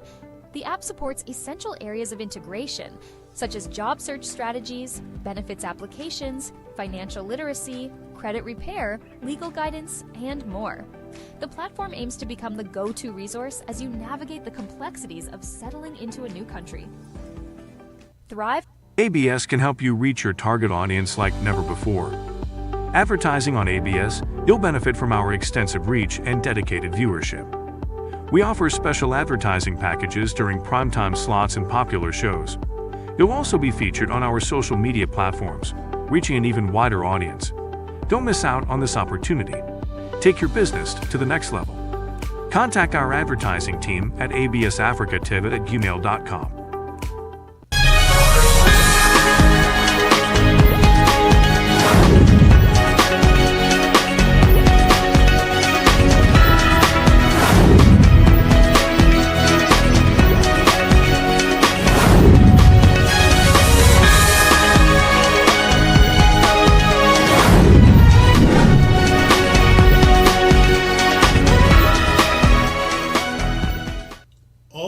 Ladies and gentlemen, thank you for staying put out there. At this moment, I bring you my second monologue on the news of the World Bank and the United Nations Development Program about starting reconstruction in what they call conflict-inflicted areas in Cameroon. That is, they mean Ambazonia included. The recent announcement by Chik Kante, the World Bank Director of Operations for Cameroon, regarding the Bretton Woods institution's interest in lifting up regions in conflict is nothing short of a well-orchestrated deception. Let us be clear. This is not about genuine development, but a political maneuvering to maintain the grip of the Paul Biya's regime over Ambazonia. The so-called presidential plan for the reconstruction and development of the Northwest and Southwest regions, as they call it, is nothing but a smokescreen designed to hoodwink the international community while ensuring that oppressed people remain under Cameroonian rule. It is an attempt to pacify Ambazonians, to dangle false hope before them, all in a bid to lure them into voter registration ahead of another fraudulent election that always strengthened Biya's stranglehold on power. How can the World Bank and the United Nations Development Program talk about reconstruction when war still rages on in these regions? Daily, the Cameroonian military continues its ruthless slaughter of innocent civilians in the Northwest and Southwest, as they call it. Entire villages have been razed, young men executed, women and children brutalized, and yet the very institutions that claim to support peace remain silent throughout. Where is the World Bank when thousands are butchered in Ambazonia? Where is the UNDP when Biya's forces carry out massacres? Their sudden interest in development during wartime is not only insulting, but confirms their complicity in maintaining the colonial oppression of the people of Ambazonia. The truth is that no meaningful reconstruction can take place in the midst of an ongoing armed conflict, not in Ambazonia or southern Cameroons. What the people of Ambazonia need is not some charade of infrastructural project meant to score political points for the regime in Yaoundé.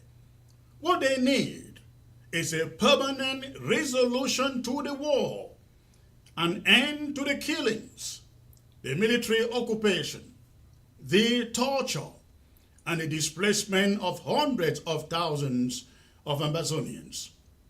It is beyond hypocrisy for these international institutions to pour in billions into so-called reconstruction while the same Biya regime continues its genocidal campaign against Ambazonians. The World Bank and the United Nations Development Program are not innocent actors in this game. They are tools being used to whitewash the atrocities of the Cameroonian state, to normalize suffering, and to sustain a colonial occupation that should have ended long ago. Let it be known that Ambazonians will not be fooled. Again, Ambazonians will not be fooled. If any World Bank or UNDP personnel are found on Ambazonian soil attempting to execute these window dressing projects while the war is ongoing, they will be arrested and their equipment confiscated by Ambazonian forces. Ambazonians refuse to be pawns in this grand deception. These institutions were created to foster peace and genuine development, not to act as enablers of bloodthirsty regimes and dictators. If they are truly committed to change, to peace and justice, let them begin by addressing the root cause of the conflict, not by engaging in a fraudulent reconstruction process that does nothing but maintain the status quo. Ambazonians demand nothing less than a just and a lasting resolution to the conflict. The world must recognize that no amount of cosmetic reconstruction can replace the fundamental right to self-determination for the Ambazonian people. The UNDP and the World Bank must stop doing Cameroon's bidding and start advocating for the freedom and the dignity of the Ambazonian people. Anything less is unacceptable. And that is that, ladies and gentlemen. Let me bring back Comrade John Akuro. Let's quickly have a take on this before we open the phone lines. Comrade, so you have heard it from me, I guess. You probably know about it already. The UNDP, the representative of the World Bank and that of the UNDP recently met in Yaoundé at the Prime Minister's office, John Ngoute's office, to discuss reconstruction. They always describe it as reconstruction. Now, we started hearing reconstruction probably about 4 years ago, and each time we hear it, we sat and wait and nothing happened. But this time, we don't know whether it's just another propaganda or whether they really mean it. But they were recently in Yaoundé at the Prime Minister's office discussing about going to the northwest and the southwest to resume or to start reconstruction of what they describe as conflict-inflicted zones. When you look at what they are trying to do, these are organizations that were created to make sure that justice is enforced in every community around the globe. But we find them siding with oppressors and dictators to suppress the rights of minorities. What do you make of the UNDP and the World Bank talking about reconstruction in Ambazonia?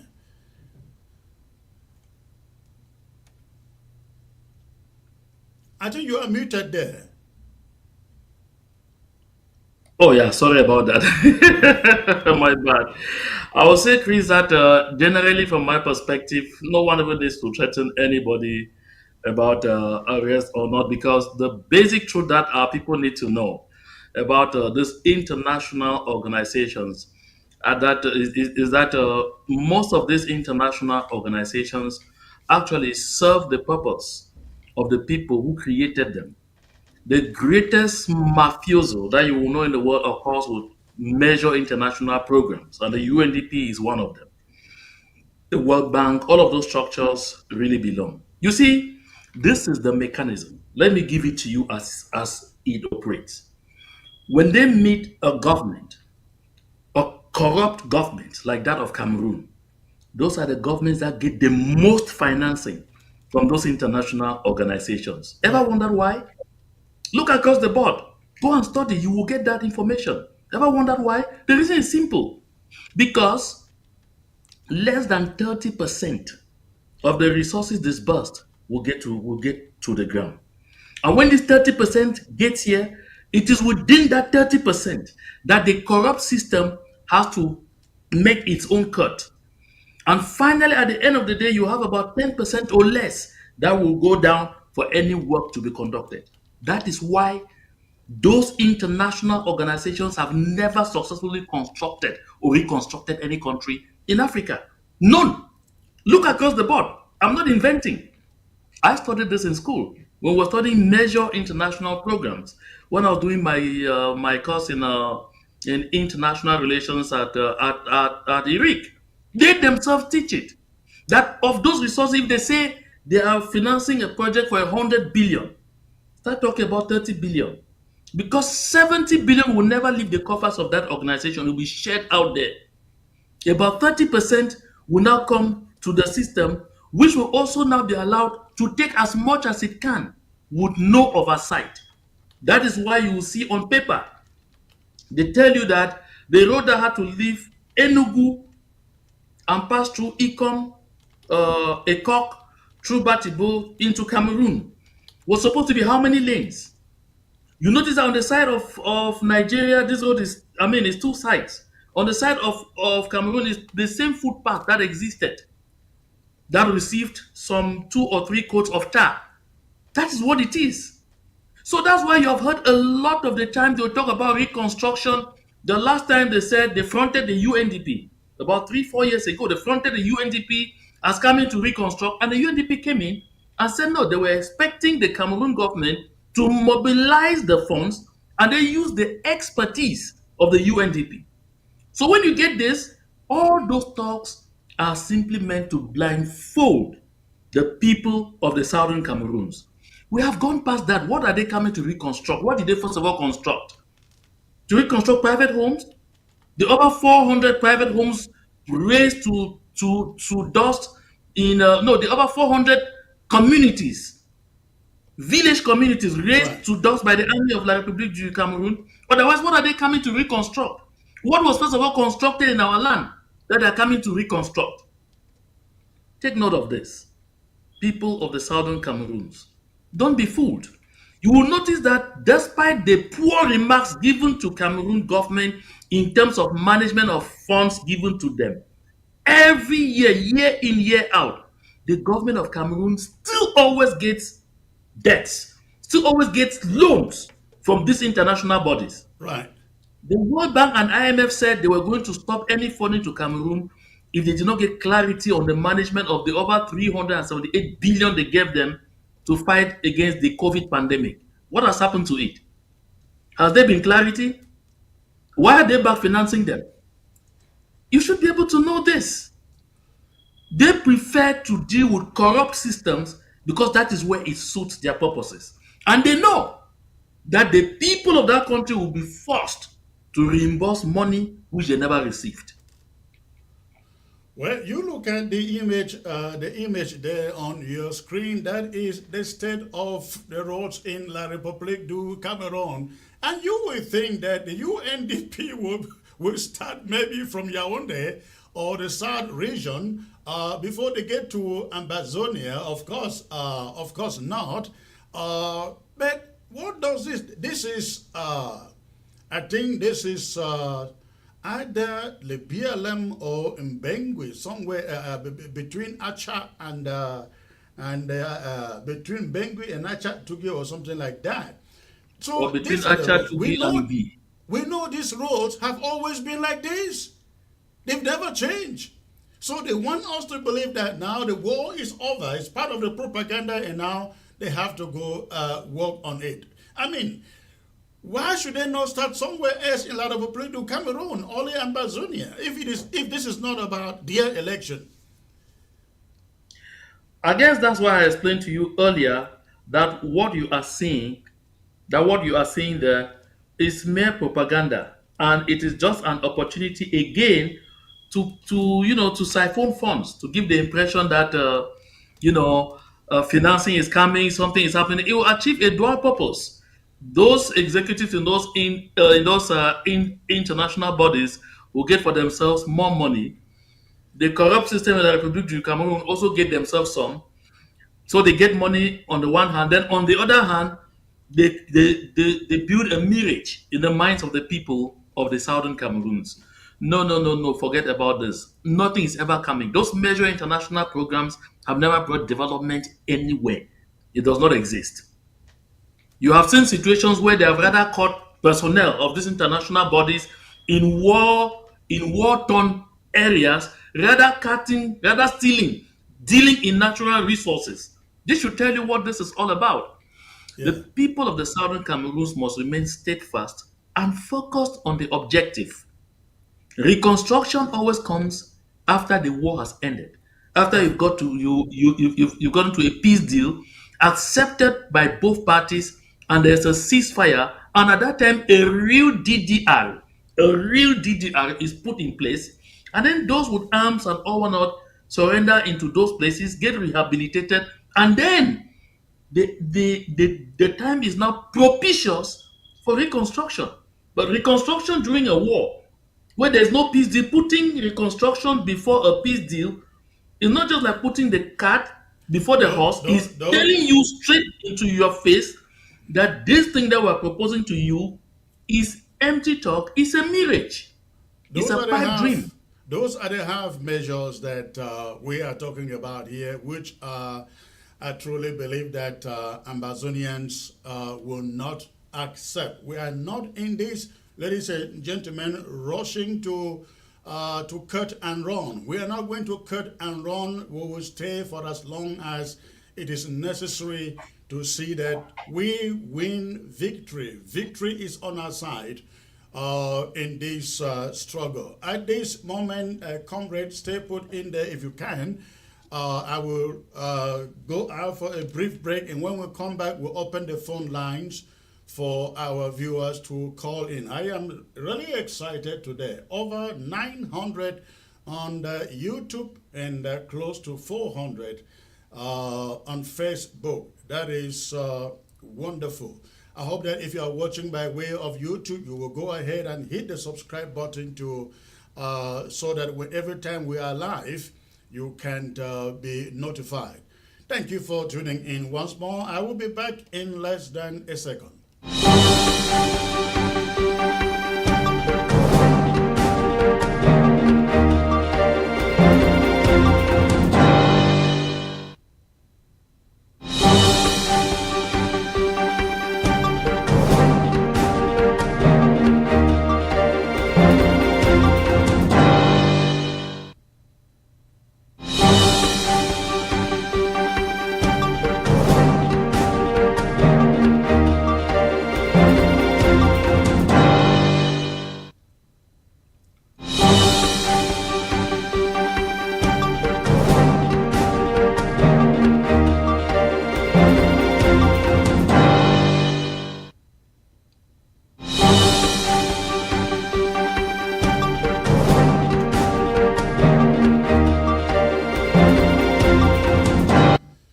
All right, we are back, ladies and gentlemen, and the phone lines are open, and you have the line there right on your screen. But remember, before you call, make sure that if you are watching by way of television or any gadget besides you, please turn down the volume. Turn down the volume, and when you call, concentrate on your phone, because if you have the volume of your set on while you call, there will be a delay, and I can't pick your call because you won't be hearing me instantaneously.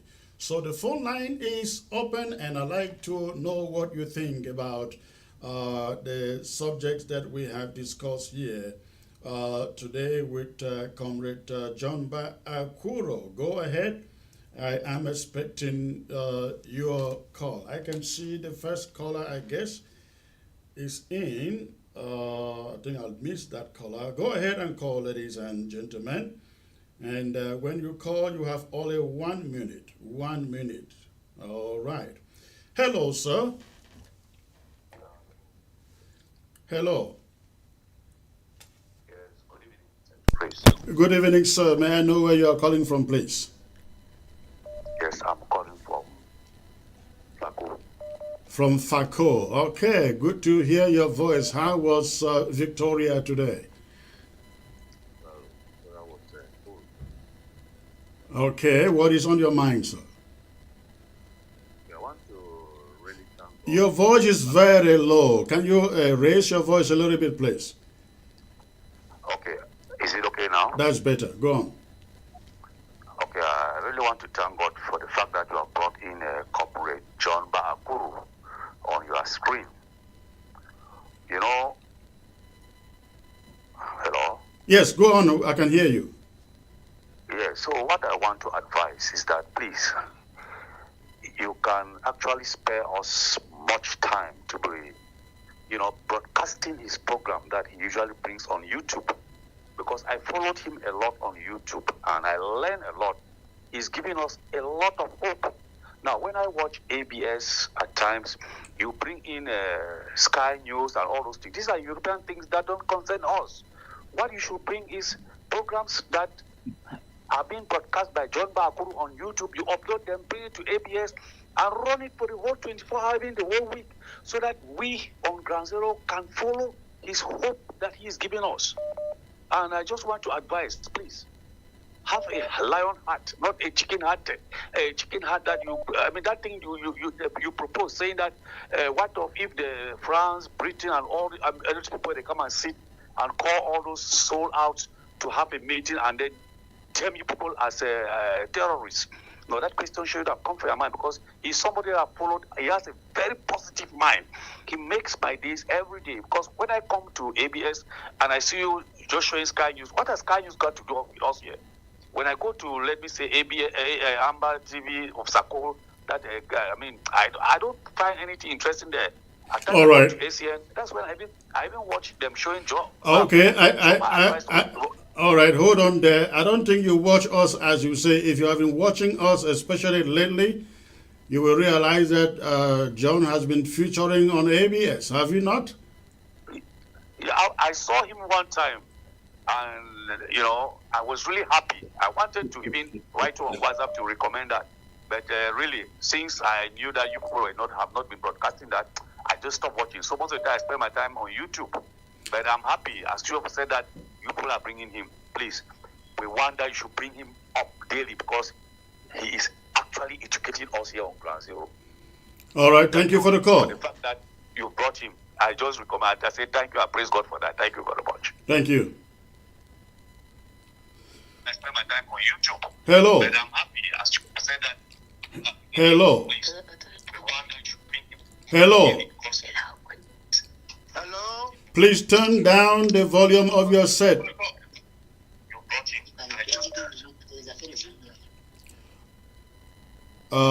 If you don't turn down the volume of your set, I can hear you and I can't wait for you because there is a delay.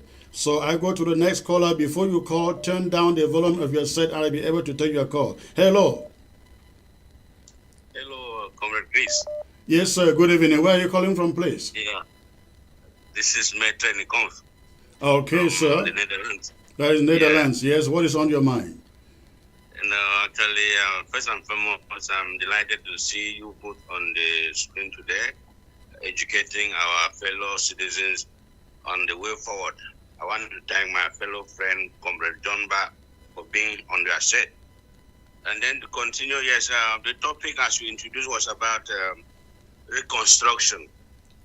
Actually, my comrade, my brothers, what truly baffles me is how our people, our own people really think. How can they believe that they should be carry out a program called Reconstruction when our fathers, our comrades, our moms, our children, they are being locked in burial jails for the same problem that it was ongoing? And then the very houses that they were supposed to live in, they are all destroyed. They have no homes. And then you introduce a program of reconstructing what? Sadly is that our people still buy into it. Prior to this so-called Women's Day, my able brother comrade John, he had he came out with the broadcast streamlining about what is all about this Women's Day. It is all enriching a particular group of people who are benefiting largely from the blood suffering of our people. Yet our people still buy into it. How long will it take our people to learn, to understand that this thing, we no longer need to follow anything from Yaoundé. Yaoundé is already gone. Ambazonians have wisen up, and they should stand up and then believe in themselves, support this liberation fight. I'll go to the third point, which is about this the so-called Kuda, all this cultural group. They are much more stronger out there in the diaspora than back home. How can you be operating in the diaspora, raising money, supporting chiefs that have abdicated their custodian and taking refuge in Yaoundé, Douala, all over the place, and you are sending money? The worst was one other group that raised money to go and invited La Republic to come and build a military barrack in Monkamo. What a sad story is that, my people. Yeah. Please, all right. I thank all of you for continuously educating our people, and I hope our people rise up and then accept that, look, the game is over. No matter what, we are more than 8 million Ambazonians. Those black legs, those enablers, these commercial agents from the Republic of Cameroon, their time is over. All right, thank you. We hear you. Let's get to other callers, please. Lots of people are trying to reach you. Thank you for the call. Hello. Good evening, President. Yeah, good evening, President Chris. Good evening, sir. Where are you calling from, please? I'm calling for Ground Zero. Is your favorite caller? It's just that I've changed my number. This is a new number that I'm calling you now. My favorite caller. Which county are you calling from? You know, I have so many favorite. I know of one in Ketunja who is always the first to call. Where are you calling from? I'm calling from the County. All right. Okay. Wonderful. Briefly, go ahead and tell us what is on your mind.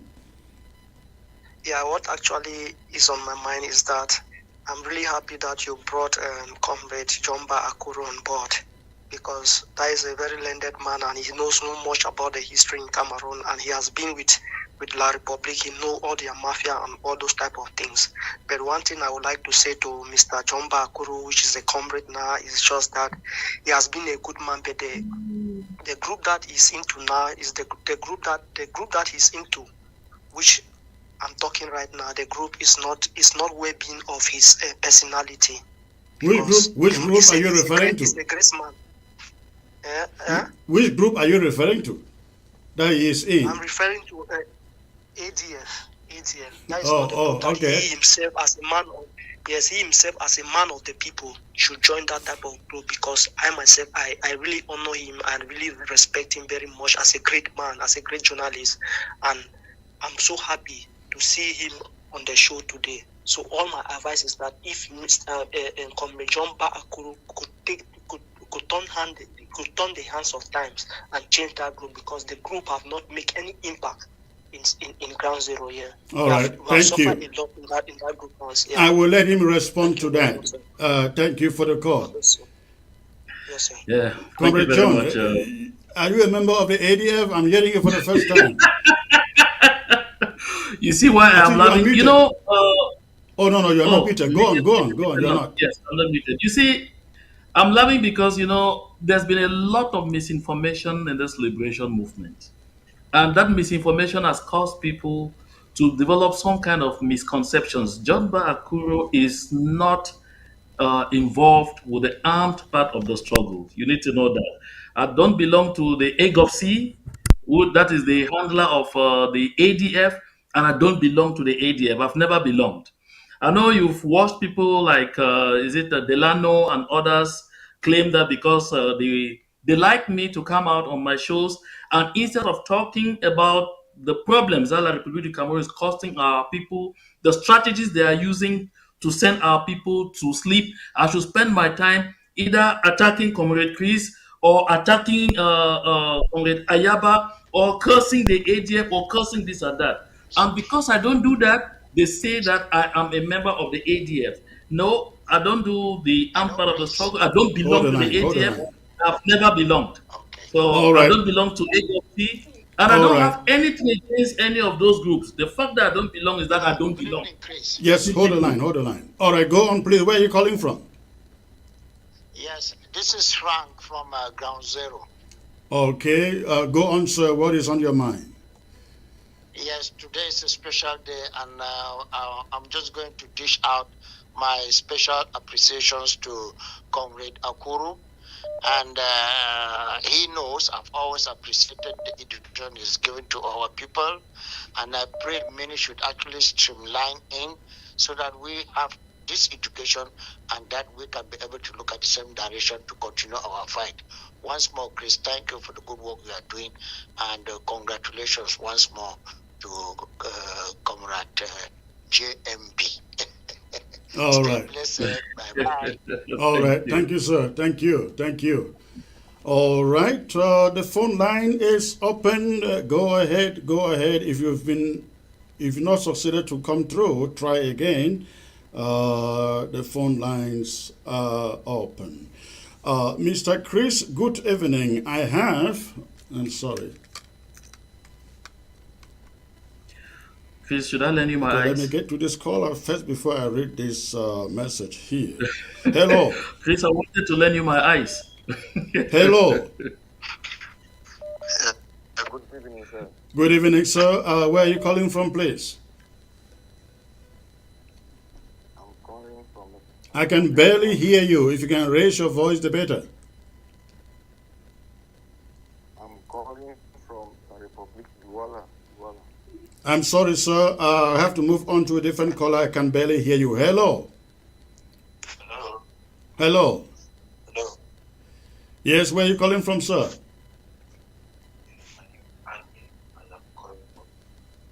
I can barely hear you. Can you raise your voice, please? I say I am Anye. I am calling from the UK. You are calling from the UK. Okay, what is your contribution, sir? Hello. Yes, I can hear you. What is your contribution? I just want to. Are you hearing me? Yes, I hear you. Go on. Okay, all right. I want to ask something. I am a favorite listener of your program, so I'm happy to say, Comrade John Akuru, and I'm happy that he has shared so much enlightenment. But I want to find out from him, and maybe from people. Let me just say from him. I want to find out from him. Doesn't he think that if the new leadership comes to like Republic Cameroon, I want to find out if Ambazonians will still think of having their freedom and independence? Because I think that maybe with the new leadership coming to the Republic, leader can, or the president can engage in discussions that will really come out in such a way that. Are you saying that? Are you asking whether? Hold on there. Your audio quality is not the best. Are you saying that in the event of a new leadership in Cameroon, yes, maybe we should embrace or listen to them and see what they do? Yes, that's what I'm asking. Okay, so let me have John to respond. Richie, they don't want to because they don't want to resolve this situation. So I think that maybe I'm just thinking about that new leadership, things might change. Well, that is if we are fighting because of leadership. But let me have John to respond to you. Thanks for the call. Yeah, thank you, Comrade Chris, and thank you, dear comrade from Douala, or which part he was calling from. I'd like to make this remark to you. You should note that we are not dealing here against, a government, against, some particular government, some particular regime. We are dealing here against a system. And if you know what a system is what produces the various leaderships or governments that you will get. A system is, a kind of structure put in place to ensure that that a certain situation remains the way it is. And so, with respect to the situation with La République du Cameroon, we're dealing here with the system because at the core of the war that we are having is actually France. I said earlier here that La République du Cameroon is fighting a French proxy war. Now, let's be a bit more practical. When you look at the opposition parties or the opposition leaders in La République du Cameroon, who among them, who, even name a single one among them, that from the start of this war had come out to decry that La République du Cameroon was actually fighting a war of blame? If you look at the person who is most popular among them today, is Maurice Kamto. Do you hear what Maurice Kamto said from the beginning? Maurice Kamto at the start even said he did not want to hear about federalism. He said La République du Cameroun a déjà fait son histoire. For him, going back to federalism was going to be what he called in French marche arrière. That they had already done their history, they have covered time. For Kamto to have already been annexed, and there's no point thinking about retrograding. You should bear that in mind. When Kamto was pressed so hard, he started talking about, he noticed that he could need us for political capital. That's when he started talking about, oh, there is need for us to sit down and rethink a system in Cameroon. That is political talk. When Kamto did not go for elections, the last presidential elections, no, the last council elections, parliamentary elections, it was because he was advised that his party was going to lose so badly that it was going to be disgraced and it would be a destruction for his party. And for political gamesmanship, he used the coinage that it was because there is war in one part of the country, and so they could not. I mean, the field was not propitious for elections. Kamto is preparing to go for elections in 2025. Has the war stopped? I want you to know this. Kamto, who is the leader of the opposition in the Republic of Cameroon right now, will be worse than Paul Biya, what they have on offer. Comrade Chris, you recall that when Kamto found himself in Kondengi along with the other gentleman, what was that his name again? The guy of His name is the Abel of the Zonga. SDF. Abel Zonga. You Okay, recall that when Ambazonian, Abel yeah. Zonga came out of there, he told stories that never happened. Yeah. And so I want our people to be aware of this. We are not fighting for regime change. We are fighting for the freedom of the Southern Cameroons. We are not part of La République du Cameroon. We are an entity. We are a country that has been swallowed. We are seeking to decolonize ourselves from black on black colonization by La République du Cameroon or from a French proxy colonization exercise. Regime change or no regime change in La République du Cameroon, it has nothing to do with us. Our temperature remains at 36. We fight until we get them out of our territory. That is the only way our people will ever live free. Don't be fooled by any antics. Anything short of this would be a lie. And Chris, let us take this home. Anytime you settle for less than you deserve, you will end up with far less than you settled for. Go down, think back at your life. You'll get these instances and you will agree with me. Thank Yeah, you. and that is very important. And I think it is on that note that our people take note of those who were once on the side of independence, who are now talking about, pandering, who are now pandering to joining one and indivisible Cameroon. This conflict, as John has rightly said, it's not about regime change. We wouldn't have declared independence in 2018, or was it 17, if this was regime change. We wouldn't have been talking about even an interim government. We wouldn't have been talking about going back to revisit the treaty. I mean, there's no treaty anyway. We wouldn't be talking about going back, talking about no treaty of union between La République du Cameroon and the Southern Cameroons. So please, it is not about a regime change. And if it were regime change, I think Kamto is their best, as John has said. He is their best. But for how many years that he has campaigned, Kamto refused to meet with Ambazonian activists.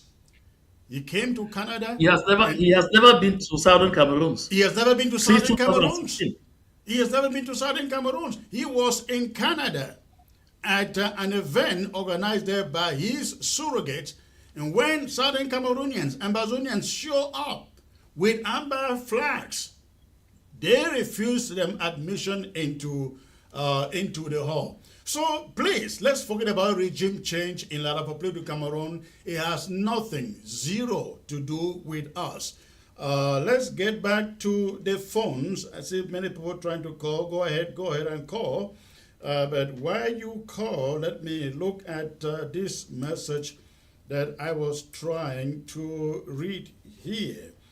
Mr. Chris, good evening. I have some proposals to make. Why can't we have a rapprochement with the AES states who have vouched against French interests in Africa and sell our cause to them? Well, that is not something we talk on television. Thank you, though, for the question. Hello. Hello. Yes, hello? Hello. Yeah, Comrade Chris. Yes, sir. May I know where you're calling from, please? Yes, I'm calling from Ground Zero, Okay. precise Mizan County and T Junction in particular. Wonderful. All right. Yeah. What have you in your mind, sir? We are here in Ground Zero. We are seeing your good work that you're doing. Thank you. What is on your mind? Yes, just extend my greeting to Comrade Makuro. I'm very happy that you brought him on the show. Very, very happy. Very, very happy. You know, it shows the unity that we are crying every day. Because you see, other people are crying unity, but you see, you are doing the right job. You know, the other day you brought the other guy. You know, he was a federalist, but you know, you're bringing all of them. Yeah, we bring everybody so that people understand that we are not afraid of our position. If people stand with different positions, I think they owe it to Ambazonian to defend it to their satisfaction. That's why we bring every shade of opinion here on ABS. We are all Ambazonians. We are all Ambazonians at the end of the day.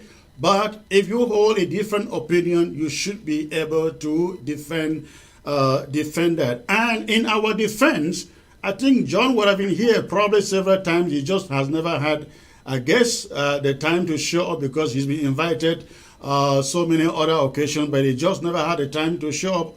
Today was the first time he was able to afford the time. Hello. Yes, hello. Yes, go on. Okay. So no, I just wanted to appreciate and you know to you know we at Ground Zero, we are seeing the good job that you're doing. So you know more grace, Comrade Chris. All right, thank you. And we from Ground Zero will see how we can support so that you should not be going off the TV.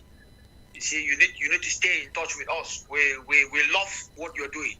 Absolutely. Somebody dropped a message. Somebody just dropped a message asking us to put payment information on the screen to support ABS. We don't want to do that every show, but place the phone number on your screen. If you need information on how you can support ABS, text us WhatsApp with that number and we will give you feedback on how you can support ABS. Even if you're on Ground Zero and you want to support, text us using WhatsApp with that number and we will definitely give you information on how you can be of support. Thank you for the call, sir. Okay, Comrade Chris. Thank you very much. I'll get back to you. All right. Thank you. All right. Comrade John, somebody suggesting, well, I don't think it's something we discuss on the television anyways, but go ahead. You wanted to say something. No. I can imagine what you are talking about, the suggestion for the AES countries. Yeah. Even if we are doing something like you said, we can't discuss that on television. I mean, we definitely welcome all proposals, and just to let our people know, there's a lot of work ongoing. There's, I mean, a lot of networking that is taking place. We are not oblivious of what France is trying to do with the European Union, and the people of Ambazonia are not sleeping as well. So our people should just remain steadfast and strong and focused. And my forever plea at this point is for those who have been standing on the fence to come to the fold. 2025 is going to be a different and very defining year. This year, will determine how far we go in this liberation movement. And I am telling myself that even those who were on board and became naysayers should understand the need to come back to the fold. It's very important because we have gone too far to stop at some point and just say, let us give up. All those who have gone before us, they went in the pious hope that we will go all the way to the end. And so, all the way to the end, we must go. Even if we don't all get there. But the important thing is, we must fight until if we fall at some point, others will pick the relay. But just make sure we get there. Absolutely, absolutely. Comrade John, it was a pleasure having you on, and now you can hear from the callers. Maybe they thought I deliberately kept you out. You should have told them that I have invited you several times. You just never had a time to show. Absolutely, no, no, no. The truth is, you absolutely did.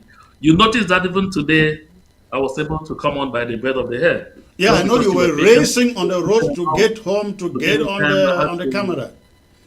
You had to struggle a lot to set aside this time. I really want to let our community know you have manifested the interest in getting me on this platform a lot of times. And I mean, each time I have the opportunity to come, I will come. And I also want to let them know that you had reached out to obtain my consent to broadcast. I mean, some of my shows on on ABS, Yeah. and I said yes. And just like people to understand, we must have faced challenges in leadership, challenges as people fighting for freedom. But one thing should be clear in our people's minds: we have the same objective. We have the one and only enemy is La République du Cameroon. And always we will be able to overcome our challenges and work together in the interest of our liberation movement. It's the same call that I want to make on all our people. We must at all times recognize that we keep our focus on the big prize. We should forget about our petty differences. When the occasion comes, we must rise to the occasion and work together. Thank you so much for having me, Comrade Chris, and I'd like to thank everybody in the audience. Thank you for your tremendous support. I hope to be with you all again. Thanks, Chris. All right. Thank you. Thank you. You have a great day, sir. Thank you. All right, let me get to this caller here. Hello. Hello, Comrade Chris. Hello, sir. Good evening. Where are you calling from, please? Hello. Hello. Where are you calling from? I'm calling from Jamba, Akoro State. You sound like you are like 1 mile away from your phone. Can you get your phone closer, please? Can you hear me now? That is far better. Yes. You are calling from where? I'm calling from Maryland. Maryland. All right. What is on your mind, sir? Yeah. Thank you for bringing Jamba Akoro, and thanks for your work. You guys are doing a great job. Thank you. I just have one question. Yes. Excuse my language. The Franco Fox and the Civilian Crime Syndicate. They once said that the problem in Cameroon is a Cameroon problem. That is not an international community problem. So now, if they bring in the France, EU, Germany, and Belgium to look for a solution, how is it now a Cameroon problem where they're having international bodies? That's my question. That's a very good question and a legitimate one in that matter. I don't know. I hope they were. I wish they were here to answer you. Yeah, because I don't understand when they say that. Right. Well, thank you, sir. That was my question. And then for the construction, we should forget about that. There will be no construction. Yeah, that's all propaganda to make sure that election goes smoothly. I don't believe in anything that comes out from their mouth. Absolutely. Absolutely. Well, So that's my contribution. thank you. Thank you for the call. Appreciate it. Okay. All right. I see some people still trying to call. Go ahead and call. I can be here for the next 3 minutes before I call it a night. So go ahead and call if you can. And let me make this special appeal to our audience out there on YouTube and Facebook, even in Africa. If you are watching from Africa, ABS needs your support to stay on air. Please, if God has blessed you and you think you can be a blessing to ABS, use the number on your screen send us a message and we will send you the payment options for you to be able to be of support to ABS. Another option you can do is go to the website absafricatv.com and you will find a donation button on the top right. Click on it and you can donate. But you can also send a message on this number. Thank you. Hello. Hello. Hello. I can barely hear you. Please raise your voice a bit. Calling from the UK. Sorry? I can barely hear you. Raise your voice a little bit. Yes, I said this is Anya calling from the UK. Oh, okay. Yeah, that's better. Go on. Okay. I just want to find out too is I'm coming back. What if among the candidates that are going for elections, what if an Anglophone wins the presidency? What if an Anglophone wins the presidency? Yes. Maybe Joshua Osi or Akere Muna. I would like to turn the question back to you before I provide you my opinion. In your opinion, what should we do if an Anglophone wins the presidency in La République du Cameroon? What, in your opinion, should we do? To me, I think that maybe that would be a situation that there is some discussions and some negotiations to see how we can go far from this. Negotiations with who? Bloodshed and killing that is like not taking us to anywhere. So do you think that if we have an Anglophone president in La République du Cameroon, life would be better for Southern Cameroonians and Ambazonians? Yes, that's what I think. To the extent of, that's what I know. to the effect that they give up the fight for liberation? Yes. Well, that is your opinion. I totally disagree with you. Again, as we said before, this war, this struggle is not about regime change in La République du Cameroon. If you should have an Anglophone, a Joshua Osi or whoever leading La République du Cameroon, for how long? For another 40 years? To compensate Ambazonia of all that we've been stripped of by La République du Cameroon? Of course not. Absolutely not.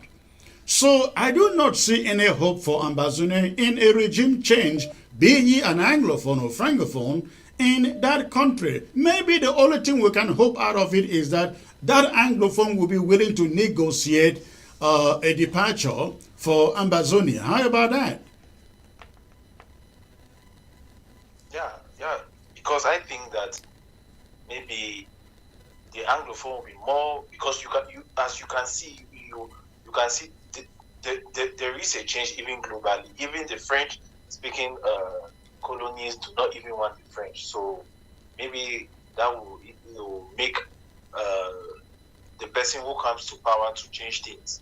Well, I don't think that will ever happen. I don't think that is happening, but thank you for the call.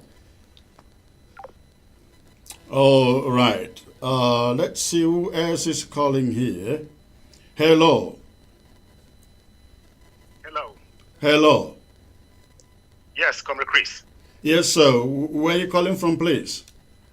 I'm calling from Dallas, Texas. Dallas, Texas. Okay, that is in my neck of the wood. 4 miles away. That's right. 400 miles away. That's right. 250 miles away. Yes, sir. All right. What is on your mind, sir? Yeah. So, by the way, I came in a little bit late, but concerning the French ambassador's visit, I found what he said very controversial in the sense that he started by saying that, no, maybe not started, but he mentioned that the solution is going to be a local solution. You know, the international problem that we have between Ambazonia and our neighbor, the Republic of Cameroon. But hold on, comrade. He said so because he was dressed local. Didn't you see his dress? His dress.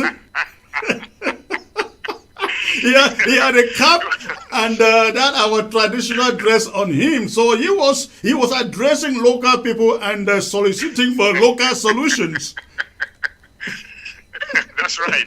Okay, so now, for him to say that, and then he goes ahead, he says that it's a local issue, and then turns around and provides the solution to the problem.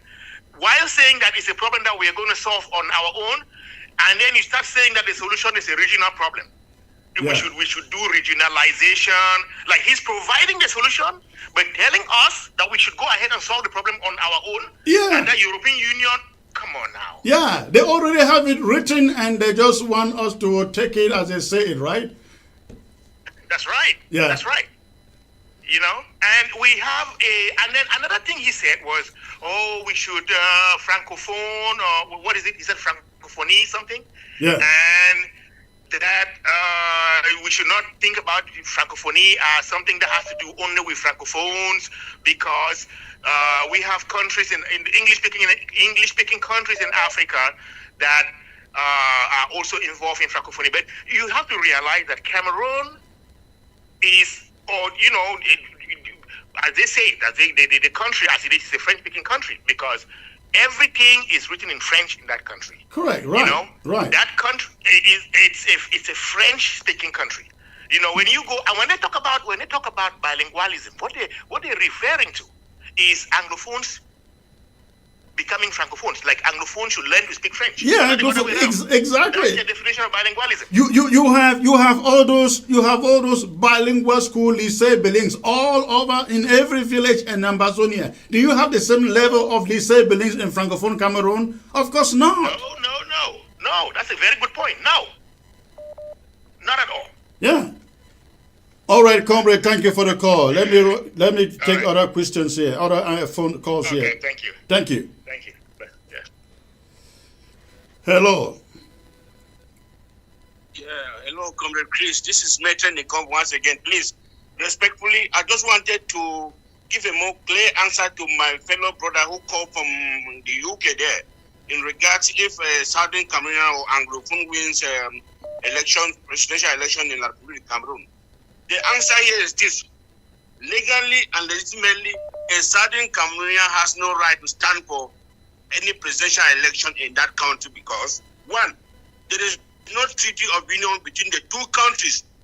They have decided why was Fundi refused the right to be president of the Republic of Cameroon?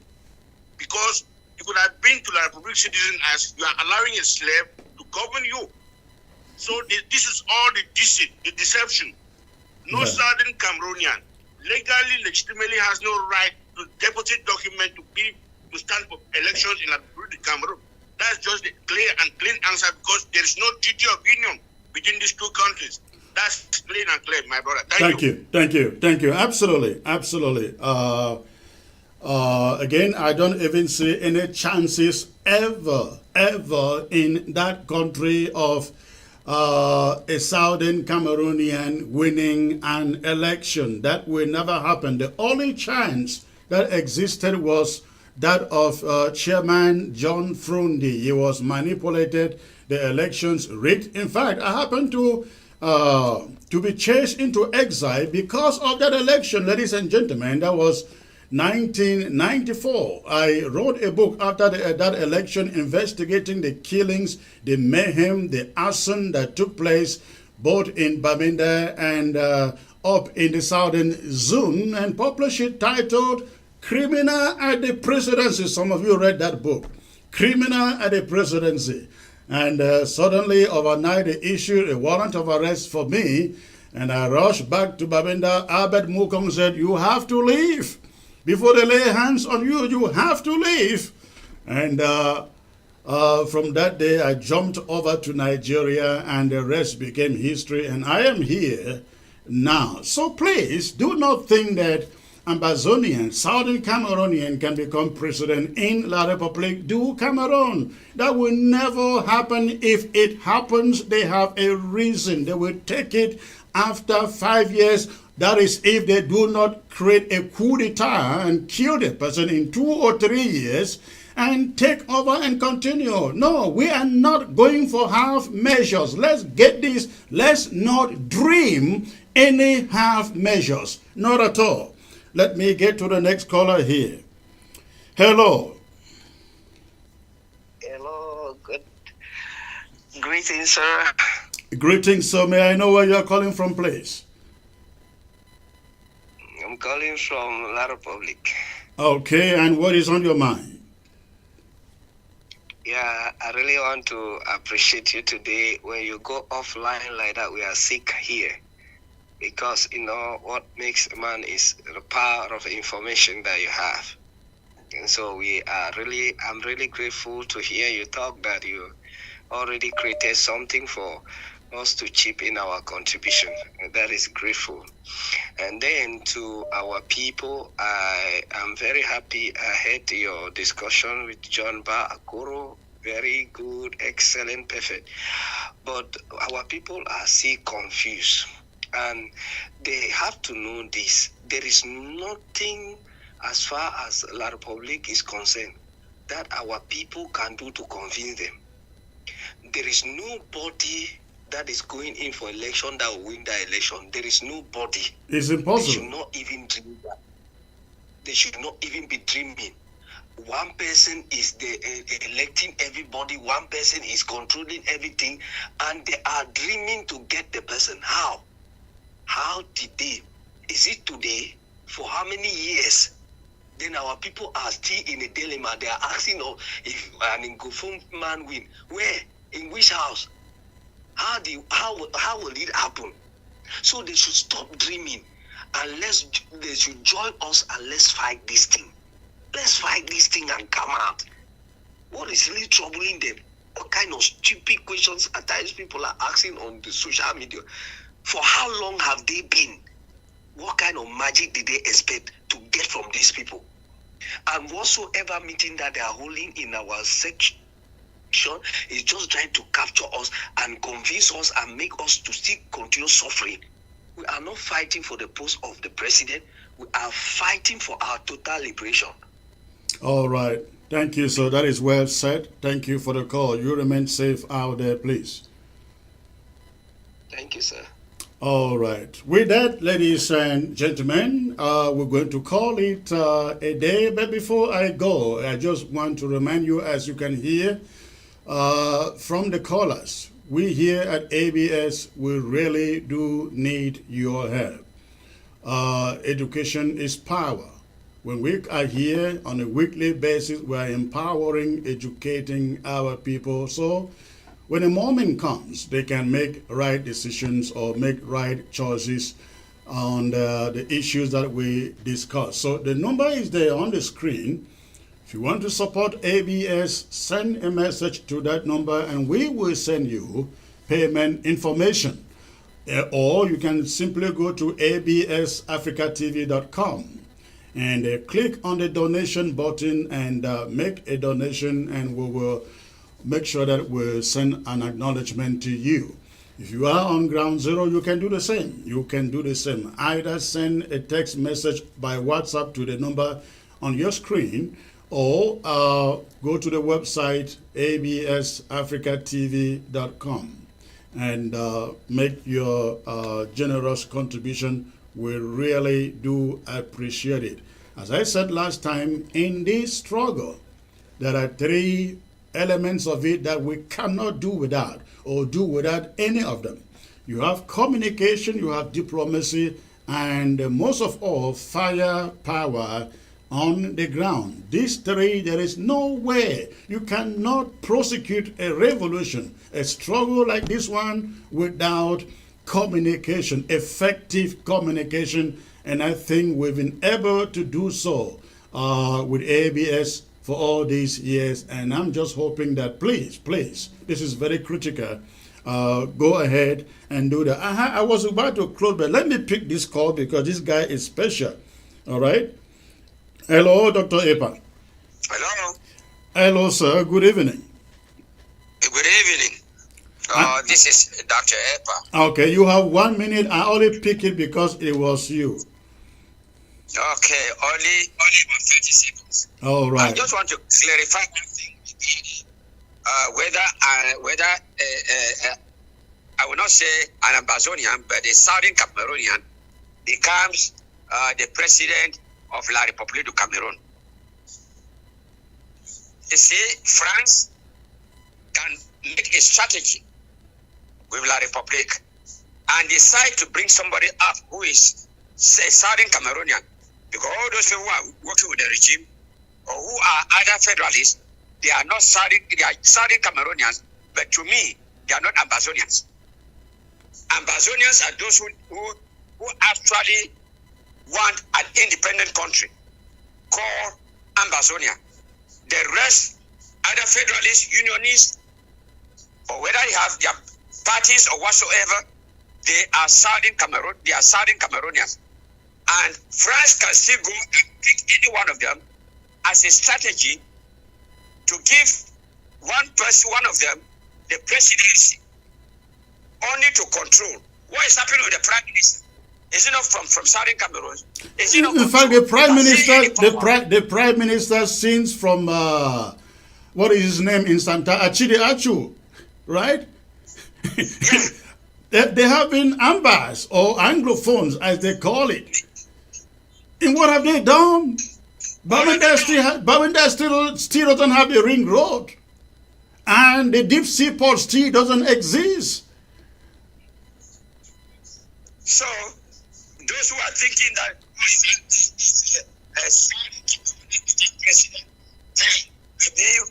the independentists, let us try to work this person.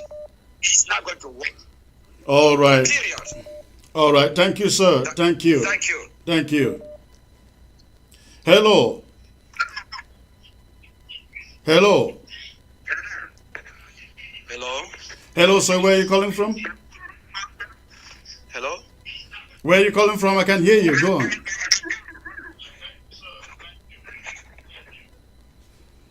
All right. Unfortunately, that guy has his set turned on in the background and there's a delay. But ladies and gentlemen, I really want to thank you for tuning in today. If you are watching, at a point in time, I saw over 900 people watching by way of YouTube. That was powerful. And at a point in time, I think about 400 on Facebook. Powerful. If you are watching by way of YouTube, hit the subscribe channel there so that every time we are alive, not just live, but alive, you get notifications to join this show. Thank you very much. I look forward to being back here on the Wednesday. Thank you. And once more, good evening, good night.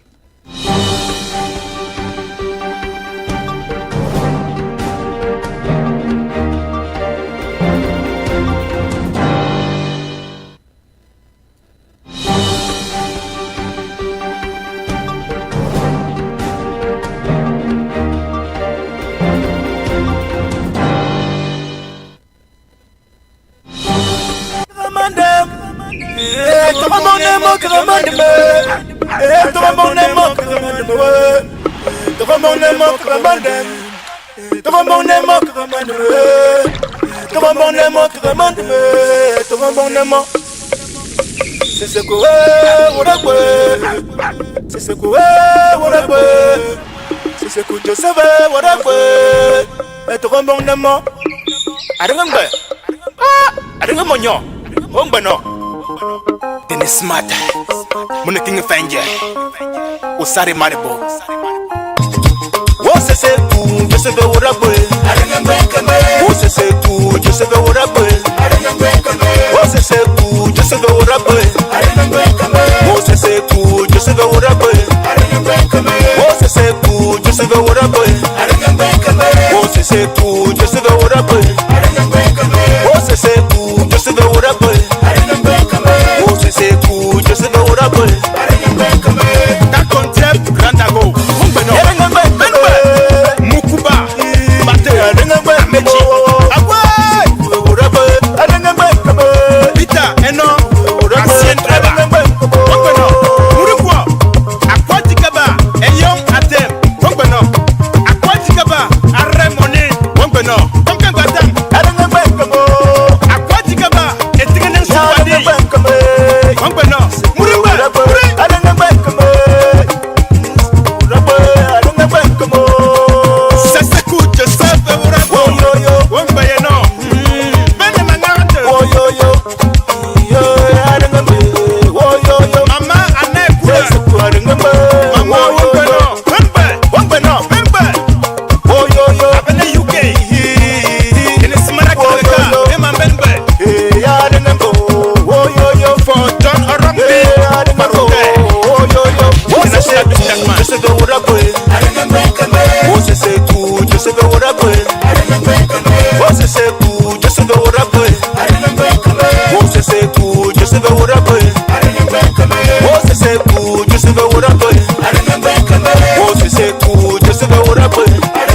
sende to to to menga minita kwe koma sende bima to to to menga minita kwe koma sende to to to menga minita kwe koma sende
Advertising on ABS, you'll benefit from our extensive reach and dedicated viewership.